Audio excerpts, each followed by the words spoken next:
up, let it roll.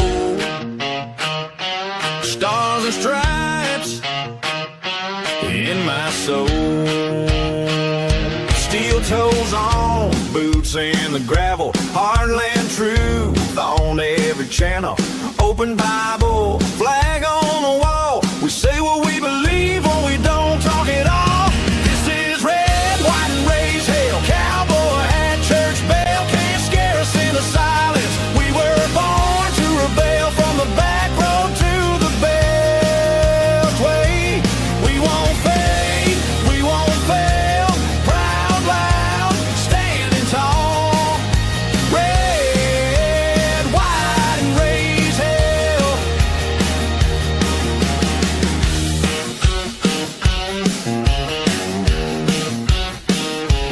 We back the bad, we guard the border. We love our guns and law and order. They try to shame every word we say, but we don't bow down. We just press play. This is red, white, and raise hell. Cowboy hat, church bell. Can't scare us into silence. We were born to rebel from the back road to the bell. Hey, we won't fade, we won't fail. Proud, loud, standing tall. Red, white, and raise hell.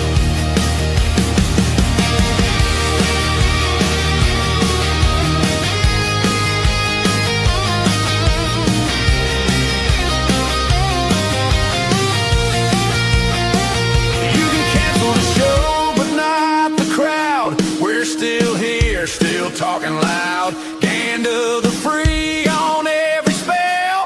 Hit that mic, host, let the truth ring out. This is red, white, and raised hell. Cowboy hat, church bell. Can't scare us into silence. We were born to rail from the back road to the beltway. We won't fade, we won't fail. Proud, loud, standing tall. Red, white, and raised hell.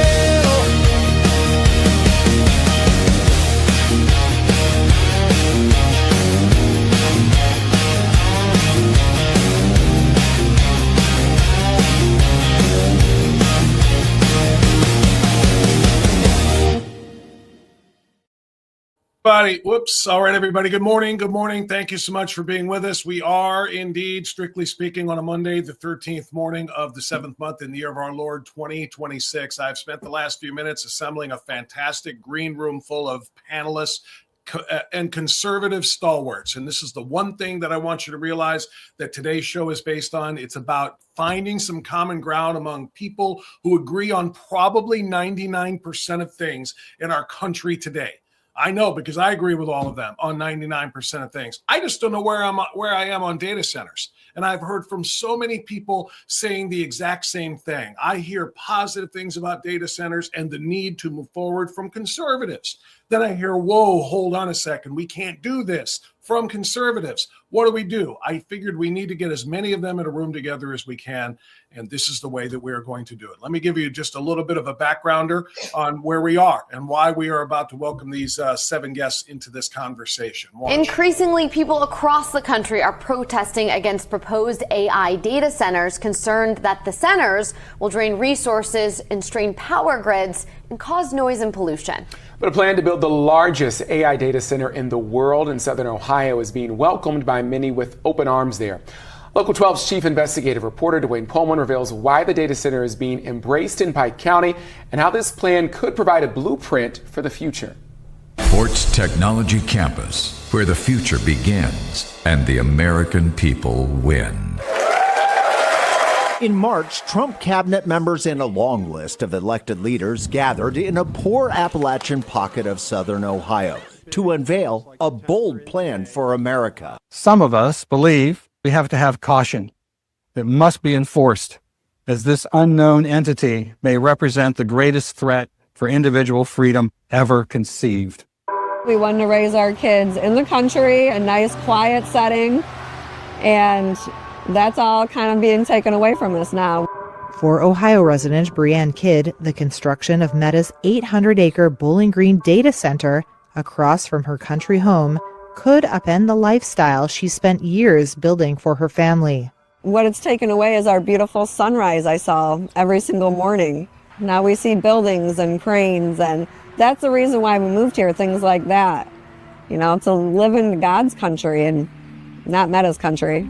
Ohio is giving almost $1.6 billion in sales tax breaks to data centers. That is way more than state tax officials predicted just a few short years ago. It's a political issue, an environmental issue, and an economic issue. The state of Ohio trying to figure out the best way to handle the surge in data centers here. Are you concerned about the proposed data center in Charlottesville, Ohio? Well, don't be. I have met with the developers personally. I went to their data center in Massillon, Ohio, to inspect that facility and talk to some of the citizens there about how that's gone for them.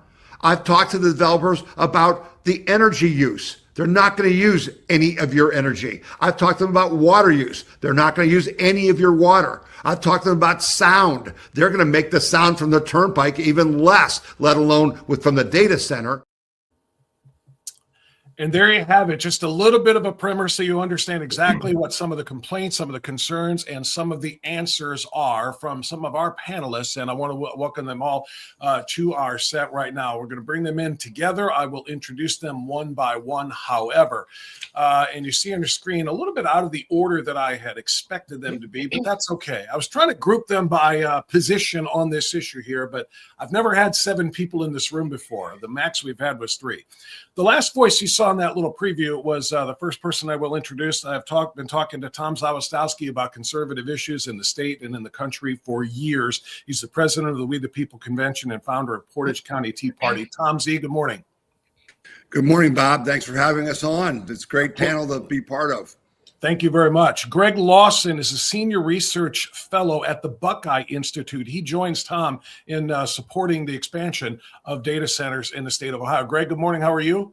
Doing wonderful. Thanks for having me on. This is obviously a very important topic. It is indeed. Jeff Mihalik is, Jeff, I always say, is it Mihalik or Mihalich? Mihalik. Mihalik, good. That H there throws me sometimes. Founder of NowDigi, a Northeast Ohio AI and tech consultancy. He is also going to join Tom and Greg on this side of things. Jeff, thanks for being here. Thanks for having us, Bob. Appreciate it. Of course. On the other side of if we were in a debate room right now, the other side of the aisle, but they're all on the same side of the political aisle. But Marcell Strbich is a 20-year Air Force intelligence officer. You probably have gotten to know over the last couple of years as a candidate for the Secretary of State's position. Marcell, good morning. Good morning. Great to be with you. Stephanie Stock is the founder and the president of Ohio Advocates for Medical Freedom. She is also, and we are covering her up with a graphic. Hi. She is.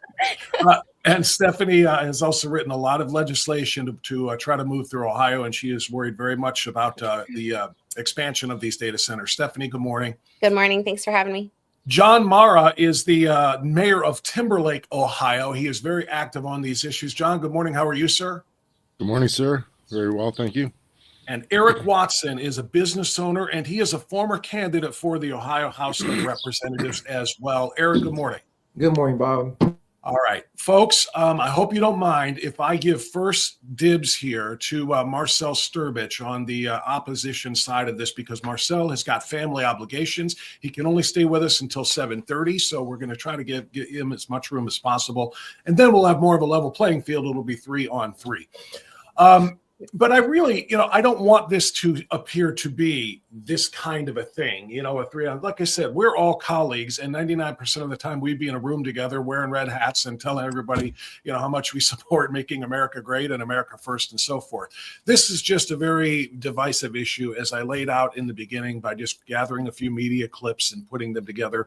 This is a very, very divisive issue for everyone, conservative and otherwise. Marcell, as I said, I'm going to start with you. Tell me where you are with respect. What are your most grave concerns about the proliferation or the expansion of these data centers in the state of Ohio? Well, there's no doubt that data centers support the digital economy. There's an argument to be made for economic development and jobs. They can come with infrastructure upgrades, which I have seen very little evidence thus far, even though that's something that a lot of the developers purport and the operators of these facilities that they will someday bring about. along with the innovation of how they're going to consume power and water. But what the fundamental issue that keeps me from being a proponent on this issue right now comes down to what is the benefit to the communities? And I think that's the premise that we have to build from, the human element, right? It's easy for any of us who don't live next to a data center to profess that it is a general good for society, when in reality, the people in those communities have to derive benefits. In other words, the data center has to be a blessing. It does not have to be a drain. And I think that the march of data centers, not in a sense, what they really are effectively is IT infrastructure, storage systems, networking equipment, power infrastructure, cooling systems. I think many people have come to accept that that component of data centers has been in society for a long time. What we're talking about is a far more scale, far more sizable construct. And the way it's hoisted on in Ohio, even since the advent of many of the agreements made by John Kasich, prior governor to the current governor, the tax exemptions, the credits, which was just discussed in your clip. Those are examples to me of the inability to derive value and benefit, or to guarantee that the employment, for example, comes out of the very communities on which these will be hoisted. So when it comes to that, that's just the core issue: the environment, human factors, the power structure, infrastructure, water, which I know my colleagues, all of you on the pro or opponent side, can discuss in terms of how that's going to work. But what I see is an imposition on communities who are very who lack the ability to be able to deal with this in some sense. Now, Clark County just did something quite forward-leaning. I was very surprised to see this week. Their county commissioners have actually tightened their zoning aspects. They didn't put a moratorium on it because counties are not in a position to moratorium any data centers. That requirement would fall more onto certain municipalities, authorities. But what it says is they want to be prepared for when these entities want to come and build in their community, and they want to designate where they can. So those that would advocate for them, let's be realistic. Do they need to be near schools, near homes? Not necessarily, but each and every locality. And I think Greg will talk really well to this because he understands how the government structure framing of Ohio works, in that it's very convoluted. It's very layered. Who has authority to say yes or no? And then you have the legislature, which Stephanie's going to talk about today, in terms of legislation that they tried to almost pass before they closed out their general session, and what that portended to. And Eric knows a lot about that and knows a lot about legislation that involves some of the applications that are going to be hoisted onto Ohio, particularly digital cryptocurrency, and kind of how that's been designated to usurp some local authority in terms of being able to deny any of this within the communities. So I think those are the issues that concern me, is the superimposition of these by interests that don't preside within the community, that maybe even don't preside within the state of Ohio. And now we have to think about this as to what are the derived benefits to the community. And that's why I stand in opposition today. All right, Marcell, thank you very much for the opening salvo there. Like I said, I'm going to try to get you in one more time before you have to adjourn in about 10 minutes. I want to go to the other side of things. And Tom Z, I'm going to go to you first simply because I've known you the longest. You and I have had many, many discussions on many, many important issues. Let's get your quick, opening remarks about this. I mean, if you want to respond to Marcell, you can, or if you just kind of want to go with your own presentation here, Tom, but go ahead and take that from the top. Yeah, first of all, I'm really glad to be in this conversation, and it's one that we have to have. And I have unbelievable respect for everybody that's on this. So let me just start with this premise. I'm coming at it from the Tea Party, individual citizens, point of view. And I agree with Marcell. The main thing to me is what's the benefit to the community? And so my starting position is I believe that we can build data centers that are safe and that do benefit the community. And I do think that it's a national security interest that we do that. And so I've tried to spend my time really listening to the people who are saying, what about this? What about that? And saying, what are the solutions to that? In other words, how do you not use millions of gallons of water and use a closed loop system that uses a lot less water? So I'm interested in solutions because I think overall net, this is really important to our nation, but it can be really important to these communities because the money issues are really significant, particularly in the case I'm most familiar with in Shalersville. And so my position is you got to make them safe. You've got to, make them benefit the community. And then if you can do that, it's got to be good for the United States and for Ohio. And if you can't do that, then I'm against them. All right. Very well, Tom. Thank you. Tom Zawistowski. And again, I really don't want to overload Marcell here in the early going here, but he doesn't have much time here. So Marcell, just a quick response to Tom. Absolutely. I mean, I'm glad that we agree in the premise of it. We got to derive our reasoning and rationale for building and beneficial to the community. But look at the way the governance has worked in Ohio. We have over 224 of these thus far. Okay. That's according to CNBC, which came out with a study that we're number one in doing business. I wonder why we're number one in doing business. Maybe we've been very accommodative in a variety of ways to multinationals to come in and give them credits and exemptions. The other aspect is, people have to think about this long term. We are building an enterprise and an infrastructure. What does that mean for workers? What does that mean for future jobs and employment? We all acknowledge there's some form of displacement that comes about as industry innovates and seeks to ever create more productivity. That means potentially large unemployment down the road. And then consumption. What does that mean? So there's a lot of components to this that we can't quite place yet. What I would prefer is that communities are empowered to the extent that they're sovereign to make this choice, not for the state, definitely not for the federal government like they just did with this housing bill, which is going to thrust Section 8 housing into towns and other areas.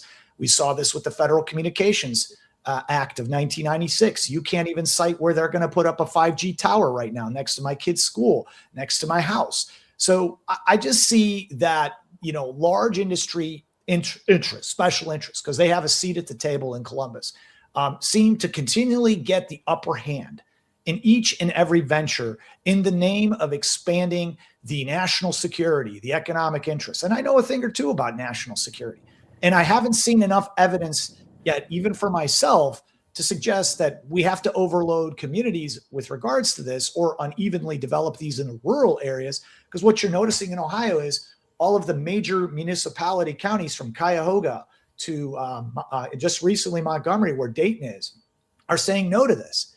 So this is clearly going to become, if this continues at this pace, a rural development thing. And are we just sticking it on the rural communities whose economies are a lot more tenuous to bear the brunt of this? Because when you build this, you have to build oil and gas. Oil and gas leads to more oil well extraction, more opportunities to contaminate the water, which is a huge problem in Appalachia no one wants to talk about because there's very powerful people that sit on committees in the legislature. And because you need data centers and you need power, you're going to need to expand operations in the Marcellus and Utica Shale. And so all of this is going to compound on the people. And as you'll learn from Eric and you'll learn from Stephanie, those come with real consequences. And again, I'll go back to before, fully saying that we should, go the route of the citizen-led ballot initiative that's out there by Conservative Ohio. Things have to change very quickly. We have to pull the credit exemptions and these type of things from these companies. They can pay for it. They're multi-billion-dollar companies, and they need Ohio more than they need us. And frankly, I'm upset that the politicians in this state didn't think in the interests of the people. They almost begged these guys to show up. Then they didn't have to because we're sitting near the Great Lakes. They need us more than we need them. And we better start negotiating for the future of humanity, the future of our people in these communities. If we don't, we're going to face consequences. And I'll say this last thing. There's no saying that this is some kind of tangible, sustainable market.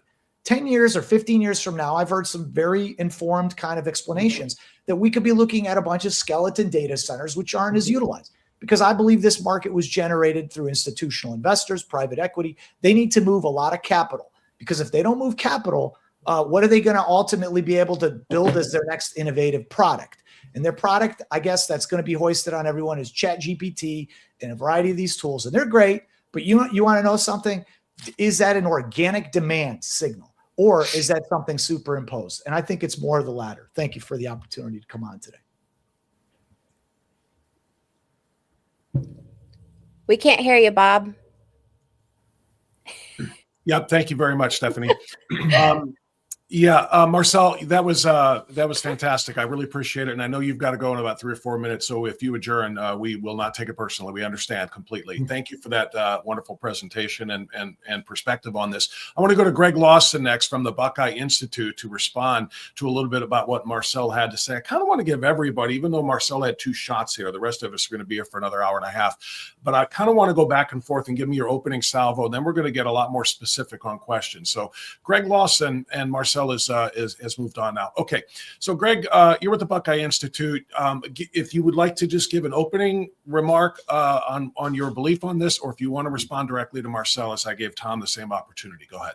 Well, I think first of all, I'd say that there's the way that this whole thing has started in Ohio has not been very good. I think we have NDAs that are out there where local officials can't talk about things.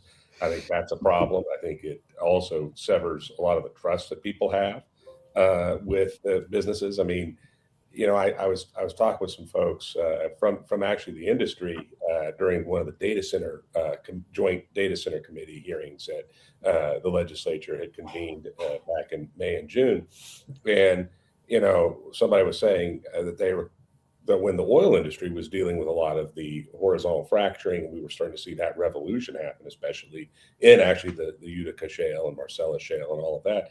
There was an awful lot more effort by the industry to reach out to local communities and to talk to the communities and to get buy-in from the communities and, you know, to make investments in roads, to make investments there. Obviously, there's tax revenue from the severance tax. And they tried to actually there was obviously some opposition there, you know, for that as well, for a variety of reasons. And all, but there was a concerted effort to try to bring the communities along, and frankly, that hasn't happened like it should have, and that's been a real problem. So we need to do the industry needs to do a much better job of that on a community by community basis. But pulling the lens back, I think that there's a lot of things that the industry needs to do better. But the first thing is data centers are 21st century infrastructure. They're very important. Obviously, we've had certain kinds of data centers for a long time, but these new hyperscale ones are the ones that is obviously bothering everybody because they are so large. But there's revenue that can be captured, especially property tax revenue or pilot payments. That's something that we really need to dive into, I think, is that piece of it in particular. And we need to make sure that local communities are getting really their fair share of things that can be generated. We do see in other states like Virginia where property taxes have actually been lowered in Loudoun County, which is basically the data center capital of the world outside of Washington, D.C., has tons of them. And because they are paying property tax, we have a few distinctions in Ohio, which we can get into from a technical standpoint, but we can raise a good amount of revenue. We shouldn't be doing a bunch of property tax abatements and things like that. We need to have well-founded decisions at the local level and companies to make investments there at the local level. But that the residents can actually gain something, because I think that is important. But this is a net economic issue in the long run. It is about productivity. It is about innovation. It is about artificial intelligence and training artificial intelligence, which has implications up and down. There's going to be some negative ones. Marcell spoke about it with disruption. Mm-hmm. We don't really know what that's going to look like. You know, we've heard some very scary numbers from folks like Sam Altman with ChatGPT or with Dario from Anthropic. We've heard numbers. Now people are saying it's not going to be like that. But, you know, a lot of the research is looking at this, and it's just too early to tell exactly what this is going to be. For every job that's displaced, are there other jobs that are being created? That's usually how things happen in a market, although there can be lag time. But I believe that there will be net jobs created over time. But the other factor is that what AI is doing in terms of being able to find new discoveries in healthcare and a lot of other sort of industries, there's a lot of benefits to AI, and you need data centers to train the AI. So there's going to be reverberation effects throughout the economy, throughout the healthcare system, throughout the electric system. I mean, AI is now starting to be used to try to come up with better ways of doing transmission and things like that. And by the way, the electrical issues and the cost of energy is a huge issue. Certainly data centers are part of it. There's a lot of other reasons for that, which I hope we can get into. And finally, Tom mentioned it, I do think there's a long-term national security issue here. So much so that you do see data centers being literally attacked in the Middle East by Iran, and you have seen some evidence of foreign interest pursuing certain kinds of propaganda here domestically. We've seen some evidence of whether it's China or Russia, mostly China, because they're the ones we're in the most competition with. I do believe that is an element of this. I don't think it's the driver of anything or the opposition or anything like that, but I do think it's exacerbating things. And the reason why they're doing that is because they recognize that that's something that is an advantage to us, and they would like to hobble us with that as much as possible to reduce our innovative edge. So I think we have to look at all of these different pieces together. Okay, Greg, thank you for that. Stephanie Stock, I'm going to go to you next. The words that hit me the most there, very of a long opening introduction there from Greg, were 21st century infrastructure.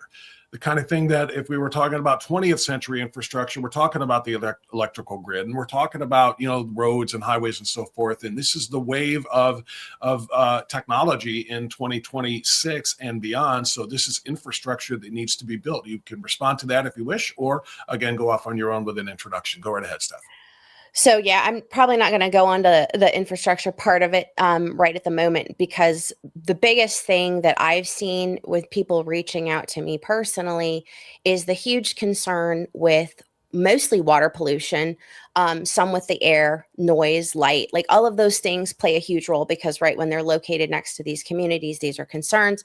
There's about 191 data centers that are currently operating, and everybody likes to talk about the closed loop system, which yes, is definitely the system that all the new builds should be using. But the reality is most of the old builds are not using those systems. So they are in fact discharging water frequently into the public municipality treatment centers, which are not equipped to handle the kinds of chemicals that are in the data center discharge water. And as we found out, I brought in an expert witness, Stephen Petty, to testify in front of the commission.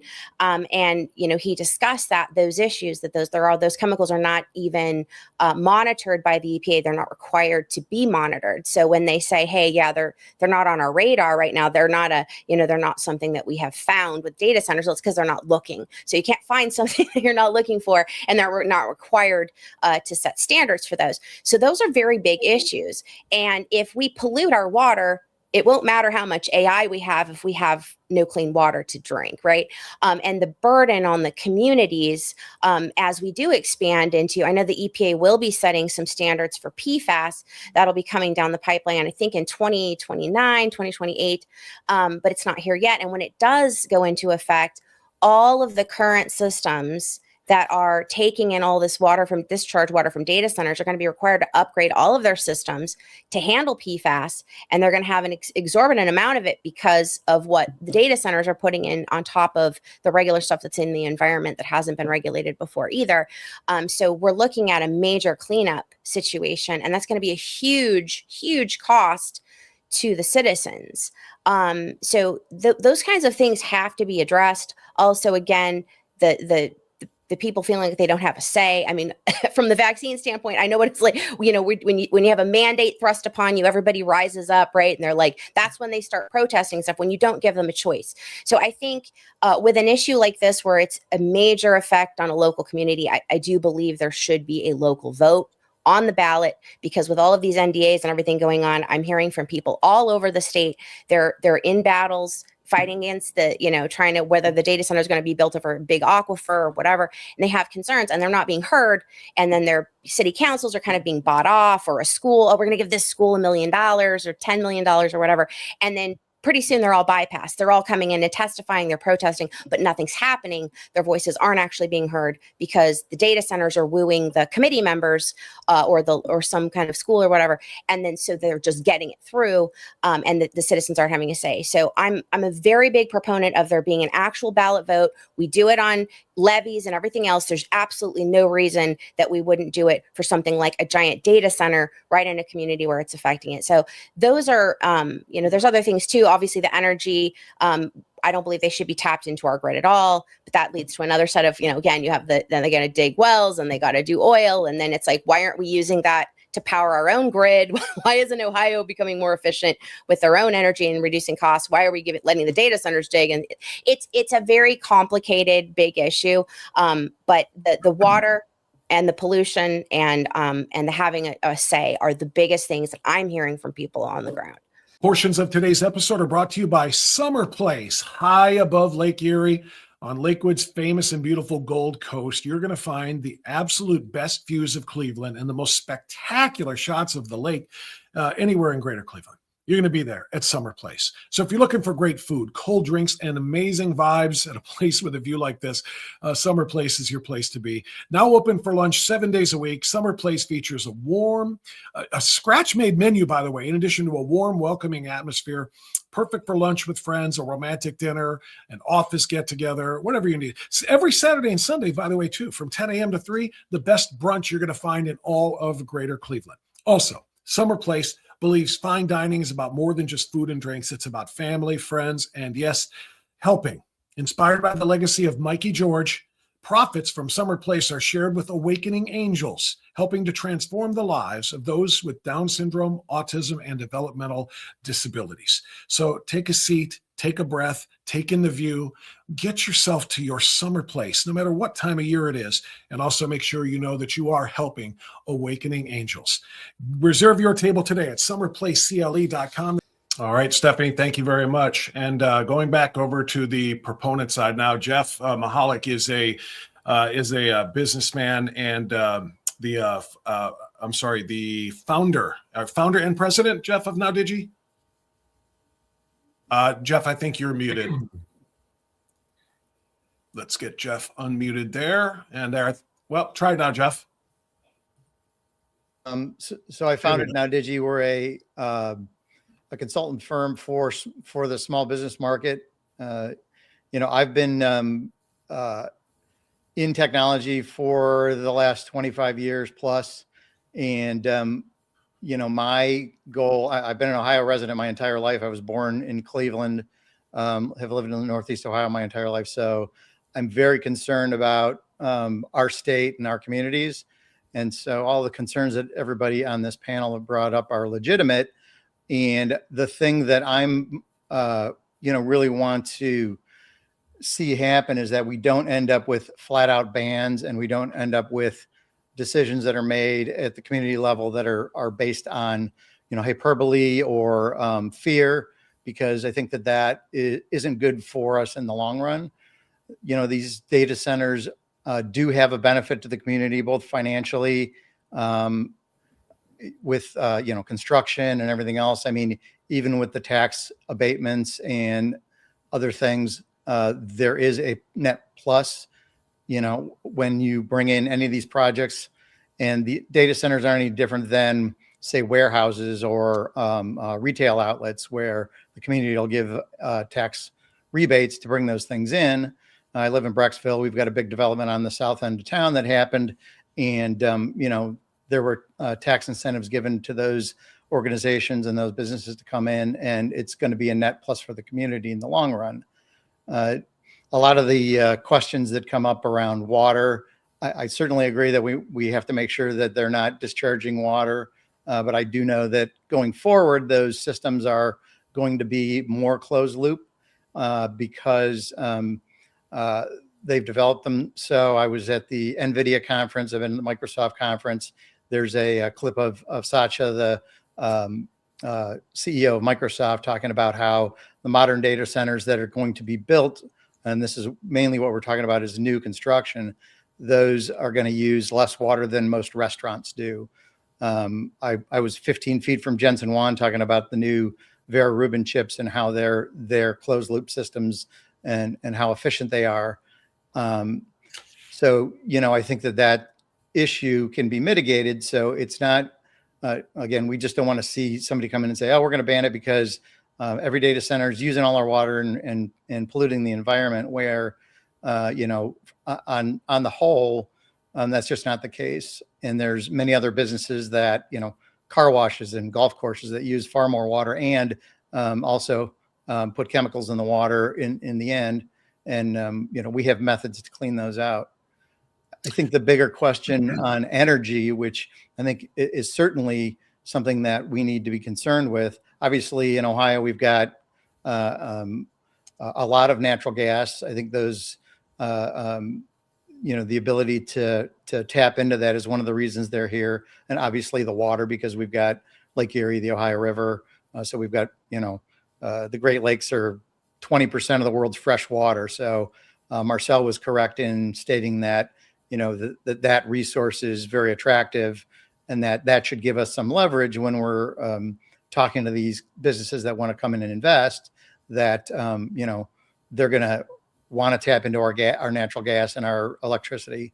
We should get some benefit out of that. The community certainly should benefit. One of the things that I think, when Vivek Ramaswamy mentioned this, that, we've had some controversy around the nuclear power plants. It's something that I know a little bit about. One of my customers at my old business was the Nuclear Regulatory Commission. So I'm very familiar. I built their website and know a lot about the process for building nuclear power plants. It's one of the big things that in the scheme of things has really harmed us, is that we haven't developed nuclear power in this country. And it's one of the reasons that, people are so concerned, because if we bring on, these large data centers to the grid, it's going to have, some net drain of about 5 or 10% more energy demand overall across the country. And so I think one of the big ways that we can mitigate that, and there was just a project around small nuclear reactors. We had 4 of them that produced power on July 4th. That was an edict that came down from President Trump. So I think that those, doing some of those things, building small nuclear reactors would be a great way to get more grid power. Okay, Jeff, I'm going to thank you for that. Obviously, we've been kind of letting everybody give an opening introduction here, and I've got 2 more to do here. Let's try to keep them at least moderately brief, only so that we can get as much specific questions. And I've got a list of them here that I want to ask all of you. By the way, when we get to that portion of this is going to be more free-flowing. It's not going to be just me identifying somebody. It's going to be 3 against 3.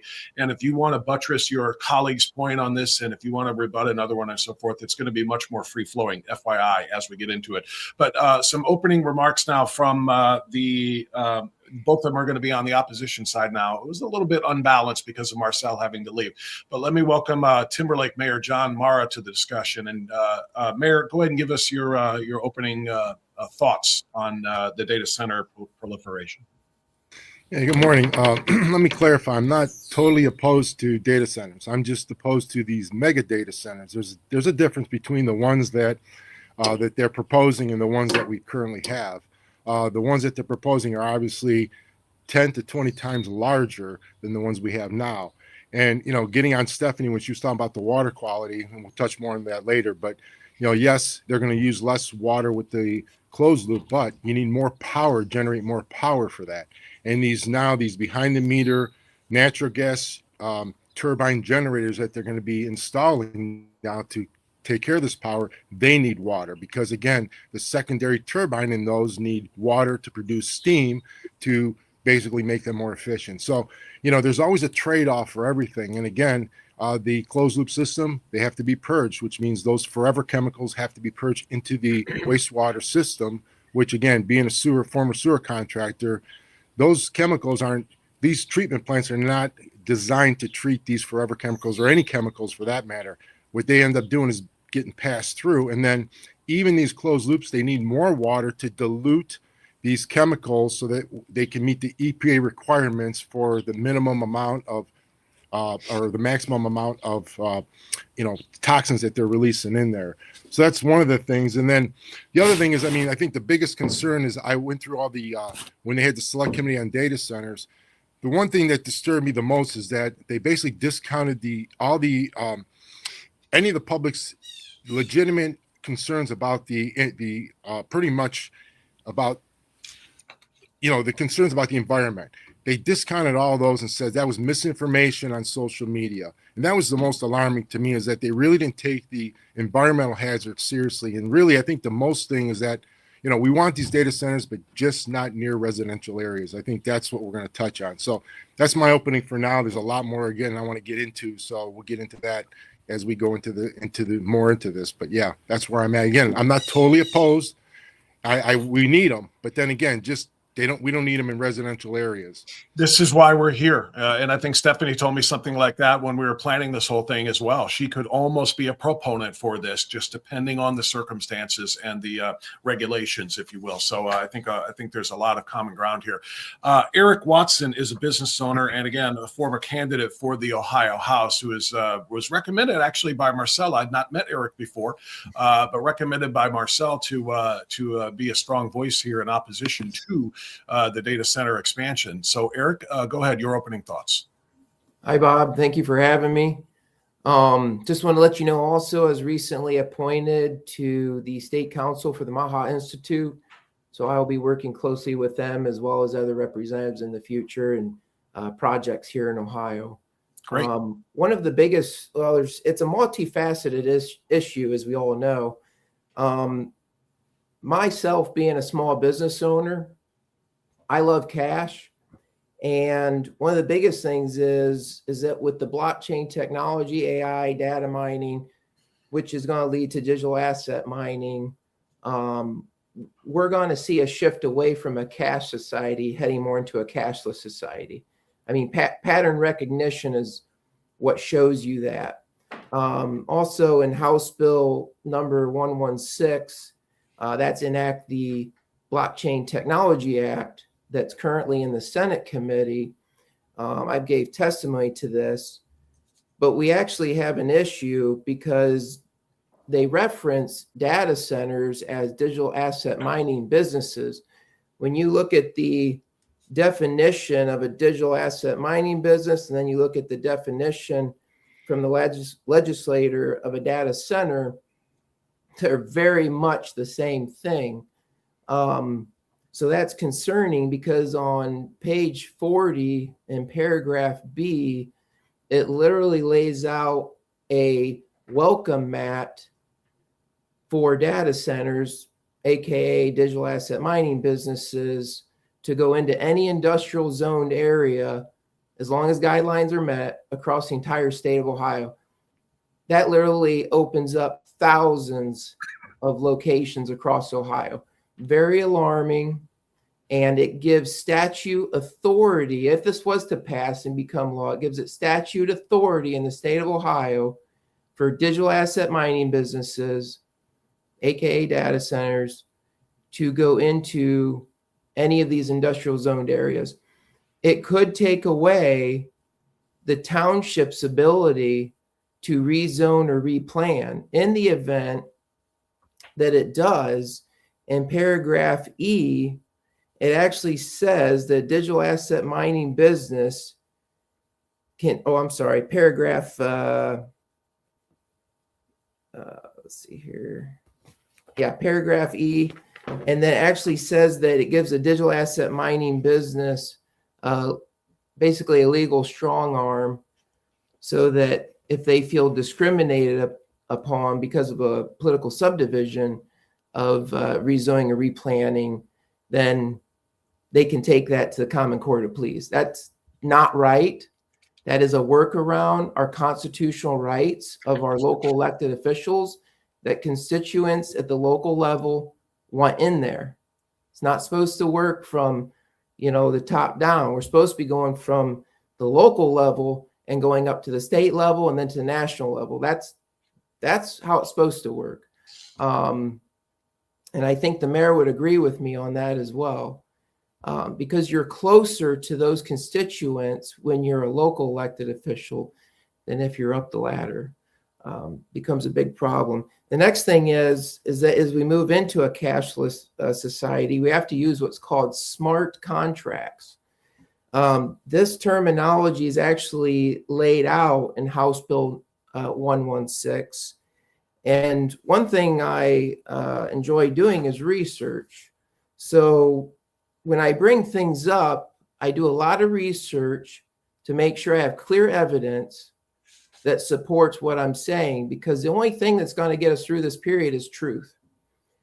So So smart contracts I'll be bringing up as well, and how blockchain works with that, because smart contracts will be actually eliminating bank jobs, lawyer jobs, escrow agents, payment processors, notaries, healthcare, and the United States Postal Service, and many, many more jobs to come. U.S. Senator Josh Hawley actually brought this up a couple months ago, roughly, and it was estimated that over the next couple years, we'll probably see 20 million jobs end because of AI. That's not hyperbole, because I actually have family members that work in the AI industry and security, and they, well, pretty much came to me and said, Eric, my job won't exist in the near future. So, and the one thing I keep hearing is national security. Let me jump in there if I may, Yeah. because I want to get the rest of the full back and forth going here, and it's Sure. perfect timing for you to say what you just said, for me to kind of get this launched here, because Sure. what I want to talk about now is, I've got my questions grouped in a few different ways, and the first one is economics. And Tom, I want to group this now. Tom and Greg and Jeff, feel free to go at this as you wish, and then Stephanie and John and Eric can respond. But what Eric was just talking about, jobs. A lot of what we hear is that jobs are going to be created by the existence of these data centers. I have people on the other side saying not anywhere near as many that are going to be lost because of this expansion and proliferation of AI. So I want to let Tom and Greg and Jeff tackle this first. What is your understanding, and what is your evidence of, if you have it, of the economic benefit here in terms of the number of jobs created that make you so ardently in support of the expansion of these centers? Well, I guess I'll start, and then Greg and Jeff can jump in. The interesting thing is the current trends, because this prediction of massive job loss has scared a lot of people. And if you watch some of the the podcasts, I watch a podcast called Moonshots by Peter Diamandis, and everyone listening to this should start watching it if you want to get the real inside look at what's going on with AI and things. And the trend is that there actually is no loss of jobs from AI. Even the companies that are bringing AI in, to help make their business more efficient, big brokerage firms, what have you. The fact is that they're actually growing employment, that there's more people being hired. We don't know how this is going to play out because, they said the same things when, the motor replaced the horse, and tractors, replaced, mules and things, and farmers were going to be displaced, and they went to factories, and other things happened. I think that, the other problem, with this whole discussion about, the future of AI is that it kind of confuses what we're talking about today, which is data centers and should we do them. All right. My position is this. I said at the beginning, it's about benefiting the community. So, Greg, I don't know if you can respond to this or not, but when I was at the Shalersville meeting, I'm watching this discussion, and I'm sitting here saying, what's wrong with this picture? And when I'm literally in a room of 160 people, and there's a hot debate about this thing, and what I realized was there was nothing in it for Why don't we, Tom, you're breaking up. I don't know why your signal's breaking up there. Why don't we let Greg pick it up from there, and hopefully we'll get you restored. Go ahead, Greg. Right.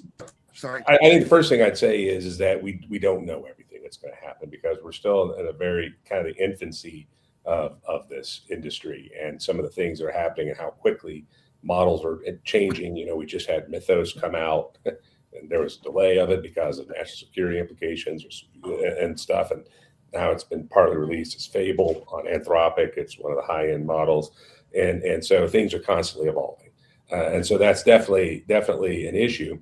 And there's some early numbers that are showing that maybe entry-level positions and a lot of more white collar and kind of information oriented kind of jobs are not being picked up as much, but we have not yet seen like a mass, dislocation at this point. So unclear. I think Tom's point about earlier changes with technology that has come online, there is displacement. I will say I have some concerns about AI being a substantively different thing than other forms of technology, in the sense that AI has a cognitive impact or that, from horses to cars, you have a lot of changes in how things work. And the computer was probably a little bit more like what AI is now. We started to see the mass of the personal computer, but the fact that it can do a lot of pattern recognition and that it can replace certain aspects of human judgment, that is somewhat different, pretty substantively different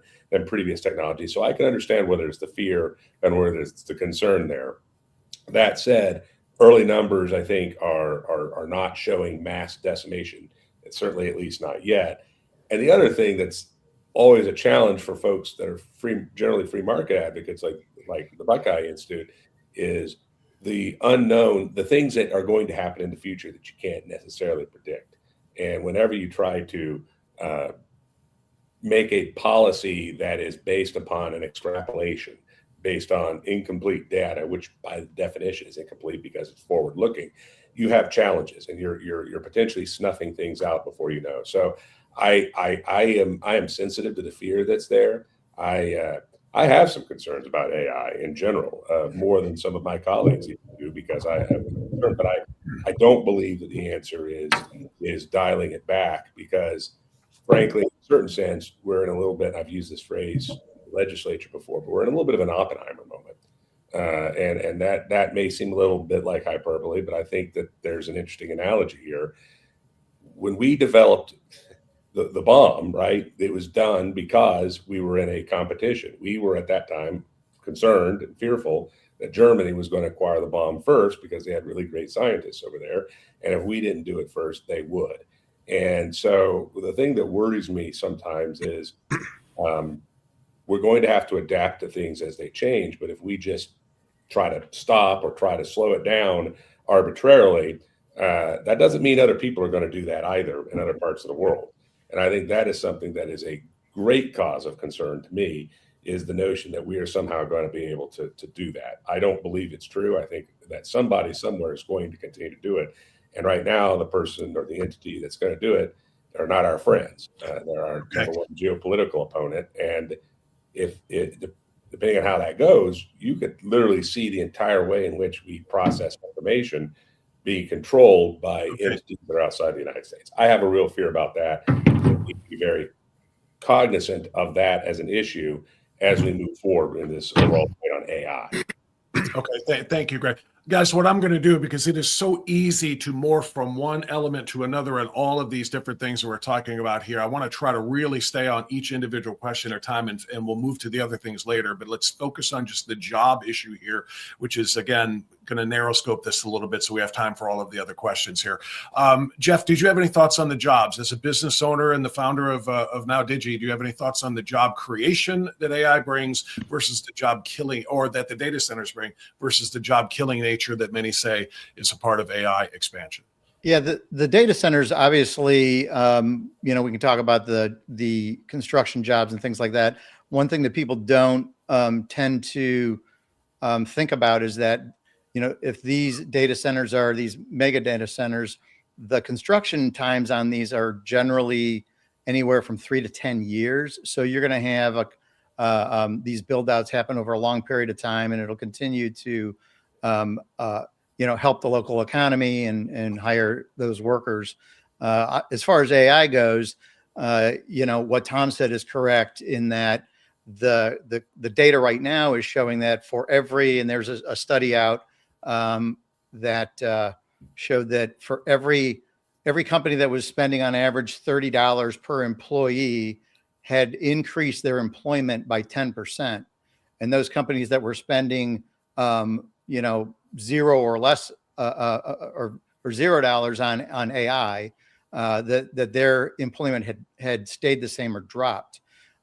So what this early indicator is showing us is that, AI is not taking jobs away. It's creating jobs, just like, I've been in tech for a long time. So I remember when we went from on-prem data centers where everybody had, a closet full of computers in their office, and then we went to the cloud. Well, everybody was worried they were going to lose their jobs running the hardware in their local business. And what ended up happening was we ended up hiring more cloud engineers and expanding the amount of data and the amount of jobs in that area. I mean, even the internet, who ever heard of an SEO specialist 25 years ago? There was no such thing, right? So these jobs are created over time with the new technology. Now, nobody knows what they're going to be and how it's going to happen, which is why I'm, reticent to put into the hands of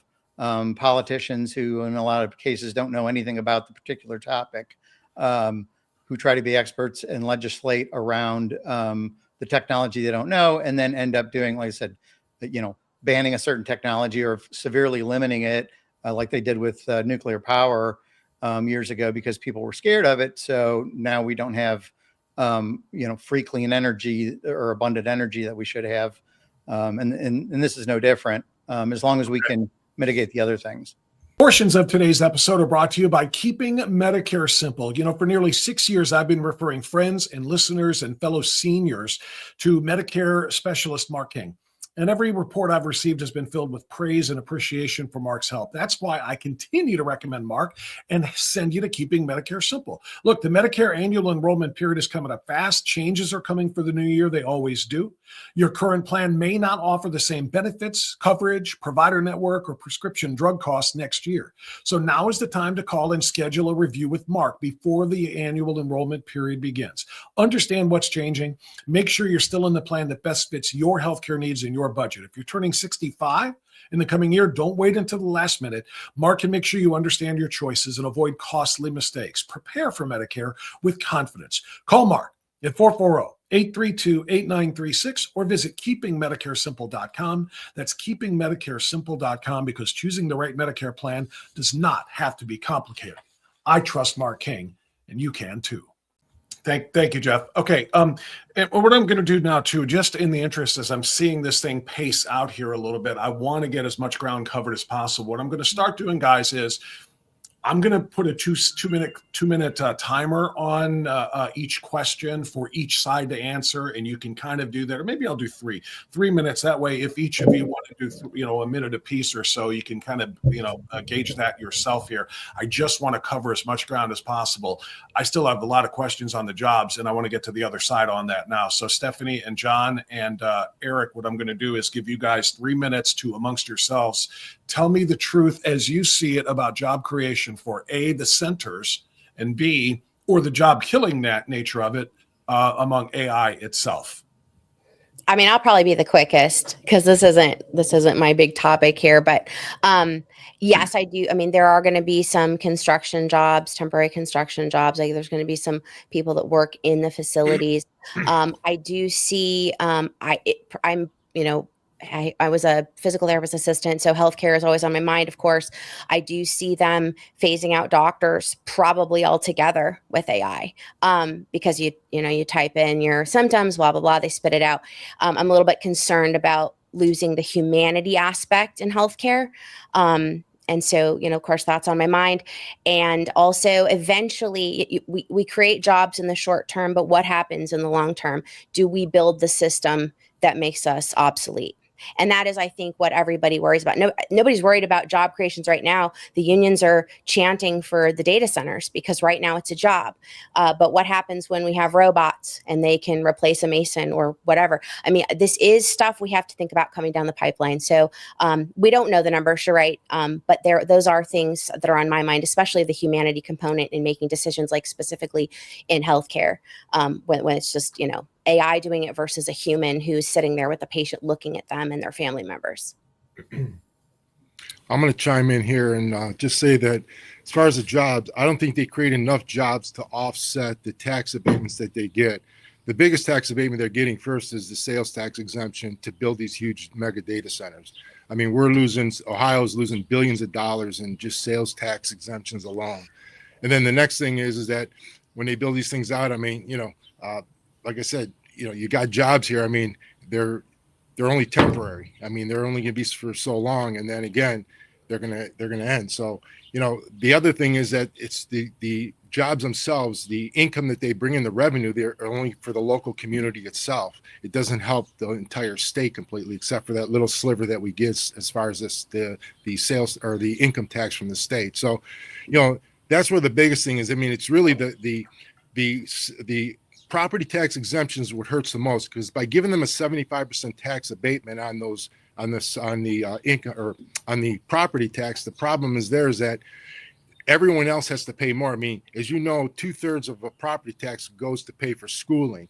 Well, when the schools lose 75%, or that 2/3, when they lose it from these data centers that should be contributing, the problems with the state is that when they do the valuations, these data centers come into play as far as the valuation of the property values of the entire community. So as that goes up, the state gives the community less money per pupil in state funding for this public schools. And that's where the biggest thing is, because 2/3 of our funding or of the property taxes goes to fund the schools. So, that's where I see the biggest problem with it is that, okay, we have jobs, but the jobs don't offset, the revenue from the jobs don't offset the amount of exemptions that they're getting totally as far as with the property tax and the income tax. So that's why I chime in there.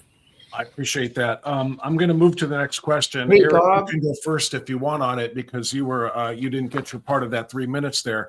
But I'm going to start this with your side anyway. So Eric can go first, but the three of you will have the 3-minute response here to this question. And this is going to be the one about foreign competition. A lot of the folks on the pro side are saying we cannot afford to lose the AI race to China or Russia, or it is going to have devastating consequences to American tech and the American economy in the long run. So let's start there. How important is it to win the AI race, or the AI war, if you will, with China, Russia, and other American adversaries?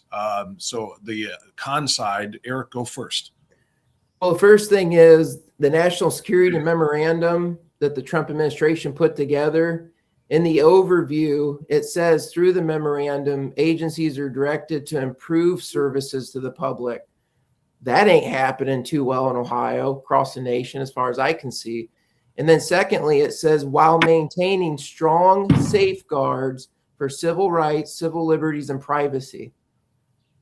Nobody wants to bring this up. I've given testimony twice on this at the Ohio State House, and nobody wants to recognize this, because they know that once they do, they're going to have a heck of a time trying to actually follow that order, because that national security memorandum supersedes the AI executive order, which sits within it.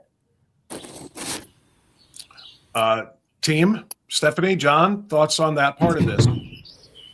Go ahead, Stephanie. Yeah, I mean, I think that I think that we are going to have safeguards. It's cute in name. They say, oh, we're going to have safeguards, but there are no safeguards. There hasn't been one law passed in this state. That we start on how absolutely non-proactive the state is legislatively, but we don't have anything, no guardrails in place for AI of any kind, nothing. I mean, so I think we're just like everybody's bombs away, and nobody has anything prepared to protect us in any way, shape, or form. And again, and I agree with the one gentleman on, a lot of legislators, they don't know about what they're writing the bills about, so it's hard to write a bill about something you don't know about. But somebody's got to research it, and somebody's got to look into what can we do to protect ourselves, state law wise, because it's a huge issue. Yeah, I think also, everyone opens up with, we're in a competition with China. Well, what are we competing with China? I mean, right now, all I know is that they're using a lot of what the AI is for surveillance. And do we want to become a surveillance state? And I know another thing is they're putting up these flock cameras. They have cameras everywhere. They want to go to digital currency. They want to track everything. So again, as we covered in the beginning of the segment, we're heading toward almost like a surveillance state. Is that what we want? And these mega data centers, they're not like our ordinary data centers that we're using today. These are entirely different scale altogether. These things are huge. And again, when going through those hearings, they were comparing the mega data centers to basically the ones that we have now, and to compare to the ones like in New Albany. Well, New Albany is entirely, that's almost like a city there completely. That's an industrial section that, that's what we should model off of, because again, we need these, but we don't need them. We need them on a large scale, but it needs to be away from residential areas. And we should really use New Albany as a model, because again, that's all that's there is just data centers, and their neighbors are other data centers and manufacturing companies. Mm-hmm. And Also, I just wanted to say something real quick, Bob. Everybody thinks that we're in a race for AI. The United States has won the race. We've obliterated everybody else in this race because we have nearly 4,400 data centers across our nation. 4,400. That is almost the equivalent number of all the nations added up together. Wow, that's a stat right there. Okay, Yeah, China Jeff, only has China only has 350. 350. Probably because they don't have enough water to power to do them, but who knows? Okay. And we have a Chinese bit mining industry here in Ohio. Okay, Jeff another and Tom subject. and Greg, I'm going to give you guys 3 minutes. Your response on the importance of winning the AI race that they just said we've already won with China and Russia and others. Yeah, Bob, I think that claiming that we've won the race is probably a little premature. One thing I would challenge the point that China only has 350. We don't know how many data centers China has. They're not. They don't. I know that we've got some intel on that, but they are building them as fast as they can. They're certainly building power as fast as they can. They've got more power going up than the rest of the world combined. That's true. What are they using that power for? Are we winning or losing we certainly have a lot of investment going that, and the frontier labs are here in the US, but the open source models, and anyone can go and download these, and everybody's probably heard about DeepSeek, which was a Chinese model. They're not very far behind our models. And I guarantee you that the open source models they're releasing are just the tip of the iceberg, and that there's other models that they have that are very close and going to be very close to what the US has. And if they are able to get ahead of us on those things, there's technology, there's things that they can do. For example, security holes. They can break into any systems, and we already have a big problem with that. I mean, they've broken into a lot of our technology in the past, and I think every social security number in the U.S. was leaked to China at one point. So it's really not something that we want to allow them to get ahead and win. Drone technology, robotics, all those things are going to come into play if they're ahead of us in that, and it really does pose a threat to us. Especially economically in the short term, but in the long term, our security. And that's something I'm very concerned with. So I'd like us to stay ahead of that, no matter what it is. Well, about another minute here on this. Greg, go ahead. So to clarify too, and I agree with everything that Jeff just said, the models that China has are slightly below ours because we are ahead in the frontier level. But they are also doing distillation attacks, which means that they're using top tier models, and they're actually getting Anthropic just announced that China was basically using Claude to basically train their own on the backside. So they're finding ways to do this, and there's a reason that they want to do that. Also, I'll mention that there was a thing several years back called Volt Typhoon, which was a state-sponsored Chinese cyber effort. And if you combine cyber with AI, and by the way, they were in tons of wastewater and infrastructure. So they were basically, to put it bluntly, they're putting Trojan horses in infrastructure in case we ever have a conflict with them. Now, I assume we're going to do the same thing to them, and we're going to probably be using AI to do that. So this is just the way it is. They may be able to turn water off. Now, we're not exactly sure the full level of the exposure, but it was pretty significant. And if you look at war games relative to this, it is very concerning to infrastructure and security professionals, the access that China has. So the notion, I think it's fair to say that we are ahead, but we are not way, way ahead. And actually also the diffusion, Jeff was talking about open models, they're actually embedding AI far more in their manufacturing processes, which means that they're building more stuff faster than we are. And when you look at military things and stuff like that, we're not the manufacturing behemoth we were in World War II. The United States is not. China is. That's a fact. And AI is helping them do it better. And so if we ever have a conflict with them, they will build more. They will be better at backfilling than we are right now. And that's a fact. And that's a problem that keeps people in Washington up all the time if you pay attention to the national security debate. So I think that's, again, why I make a strong, strong reference to that. Now, there are a couple of things I did want to just get back because I thought there was a really good point that John made earlier, not on the China competition, but I want to be very clear about where Buckeye Institute is. we are actually in favor on some of these tax expenditures, because this is something that really bothers people at that local level. And I actually agree with John. We need to not have a lot of these at the local level. We need to have the revenue flowing at the local level. The state sales tax exemption, we're actually favorable to, and we can talk about some of the technical reasons why we are for that. But at the local level, revenue should be going into the local communities. I think that's one of the biggest issues that we're seeing, is that people aren't feeling like there's that benefit there. We know other states have managed to deal and have actually benefits on their property tax side because of the amount of revenue data centers have brought in. We should be capturing that kind of revenue at the local level to make sure that local residents are getting what's there. So I think that's something that we need to really zero in on. I hope the legislature really takes a look at how we deal with things at the local level, because local government in Ohio, whole other subject that's worth its own conversation, but we have too many layers of local government that drive property taxes. This is something that I think we can ameliorate some of this, not all of it, but some of it, by leveraging data centers at that local level. And I think we should try to do that. Hey, Bob. Yeah. Well, Tom, I'm gonna move to the next question, but you're first because your side is first here. And if you want to fill a little bit on that as well on the I want to break some news on that. I want to break some news. Oh, you do? Okay. What do you got, Tom? Okay. So, and you and I have talked about how wonderful our Spectrum internet is. So I hope I'm coming through. Okay. You're much better now. So, you know, I want to bring this point up because it was really something that shocked me. So I was talking about us at the Shalersville meeting, and I'm saying to myself, what's wrong with this whole debate?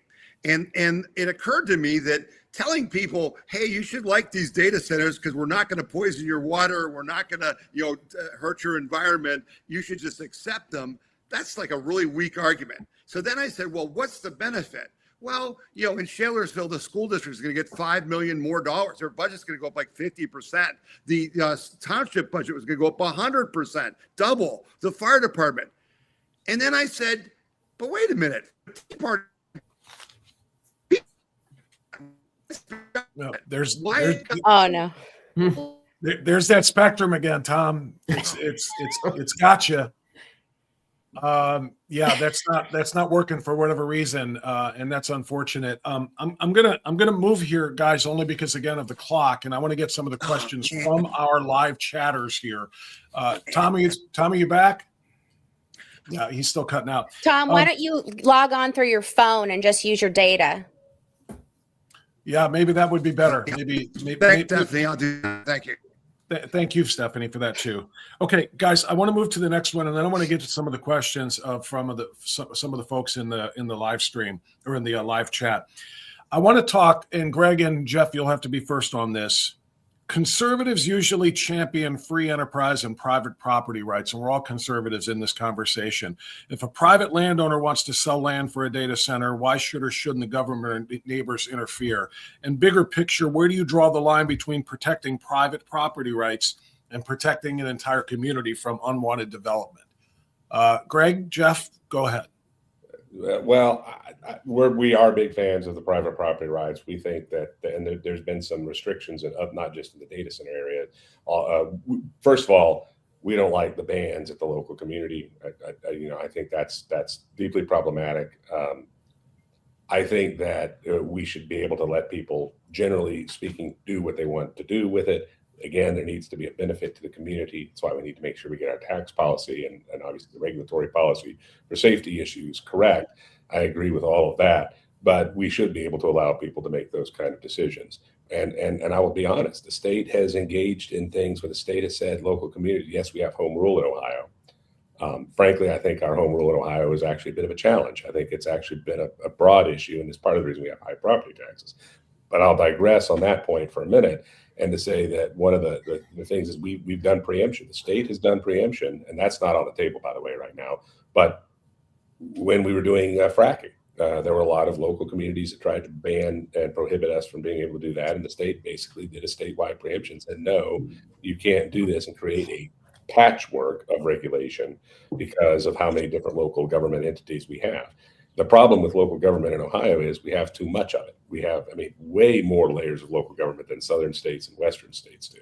And when you have that much of a vetoocracy on things, you create a lot of problems. Now, this is not just a data center issue. This is a broader question, and it's a problem that I think that really isn't bad for Ohio economically. But it also does apply to data centers. So if farmers or people wanted to sell their land rights to do fracking, we wanted them to be able to do it. We know there's some issues with some other kinds of energy generation where we have some things that are stopping electric generation. I'm not a huge fan of solar and wind. I don't think it really works as well in Ohio as it does in other states. But if somebody wants to sell, a farmer wants to sell land to be able to do something like that, they should be allowed to do it. I think the same thing applies to data centers. That is something that America has always been very big on. The key is to make sure that once those things come, they do take care of all the issues we were talking about before in terms of tax revenue for the locals and public safety. Got about a minute left on the pro side here, Jeff. Anything, Tom? Yeah, I'll just chime in really quick that I think that, as long as you've got the proper zoning in your community, obviously, every community should control their zoning and decide where industry can go and where housing can go. And so as long as you're following that and giving the communities their say based on their laws, I don't believe that the state should interfere. I mean, there is the only caveat to that would be on the power and water, things like that, where you've got utility and infrastructure. I mean, that's always something where you may need a state to get involved, but we want to limit that as much as we can and make sure that if you need a right of way or anything like that, that the community is properly compensated and that they have their say before they just throw up some power lines. Thanks, Jeff. I have a quick comment if there's time for our side. Well, this is your side. You guys have 3 minutes now, so you guys can spread this out however you want. Your thoughts on the property rights aspect of this, and specifically people in their neighborhoods, even if their properties are not being taken, but the adjacent properties are by these centers. That's a big concern for many on your side, I know. Go ahead, you guys, 3 minutes. Yeah. So as far as being able, listen, I believe you should be able to sell your property, of course. The issue is you aren't the only one with property rights. If you sell to a mega center and all the other property value around goes down, you've affected the other people's the ownership of their own property. You've affected their ability to be able to resell their property. So in this case, I believe, again, coming back to, if it's required to have a vote with anybody that's within a 5 mile of a proposed site, if the citizens vote yes, we're okay with a data center, then that farmer, whoever that wants to sell their land, yes, they can sell it for that purpose. But I think because of the sensitivity of the data center, the light pollution, the noise pollution, all the other potential effects on property value, I think you can't discount the property ownership of everybody else around where that's going to go. You can't just say, well, we're all for property rights for the one guy that's selling it and screw the rest of the people around him. So I think a vote settles that issue. It allows the people around that site to have a vote and say whether or not they want it to go there. And if they do, then the guy can sell the property. And if not, then they need to find a different location. That's my opinion. And to expand on what Stephanie just said, again, I believe that residents should be able to opt in, not have to opt out. Right now, it's these are coming and it's like, oh, we don't want them. Now we have to try to get out of it. The problem is, no, it should be voted on. It's just like, wait, do you people want this data center in your residential area? It all comes back to what I said in the beginning. I mean, we need these, but these mega data centers, these aren't like your conventional ones we have now. These are 10 to 20 times the size. And again, why do they want them in residential areas? Well, a couple things. One, they need domestic water. Okay, they need that, number one. Number two, they got to have power. Okay, that's where the power is in these residential areas. And again, where the main lines go through.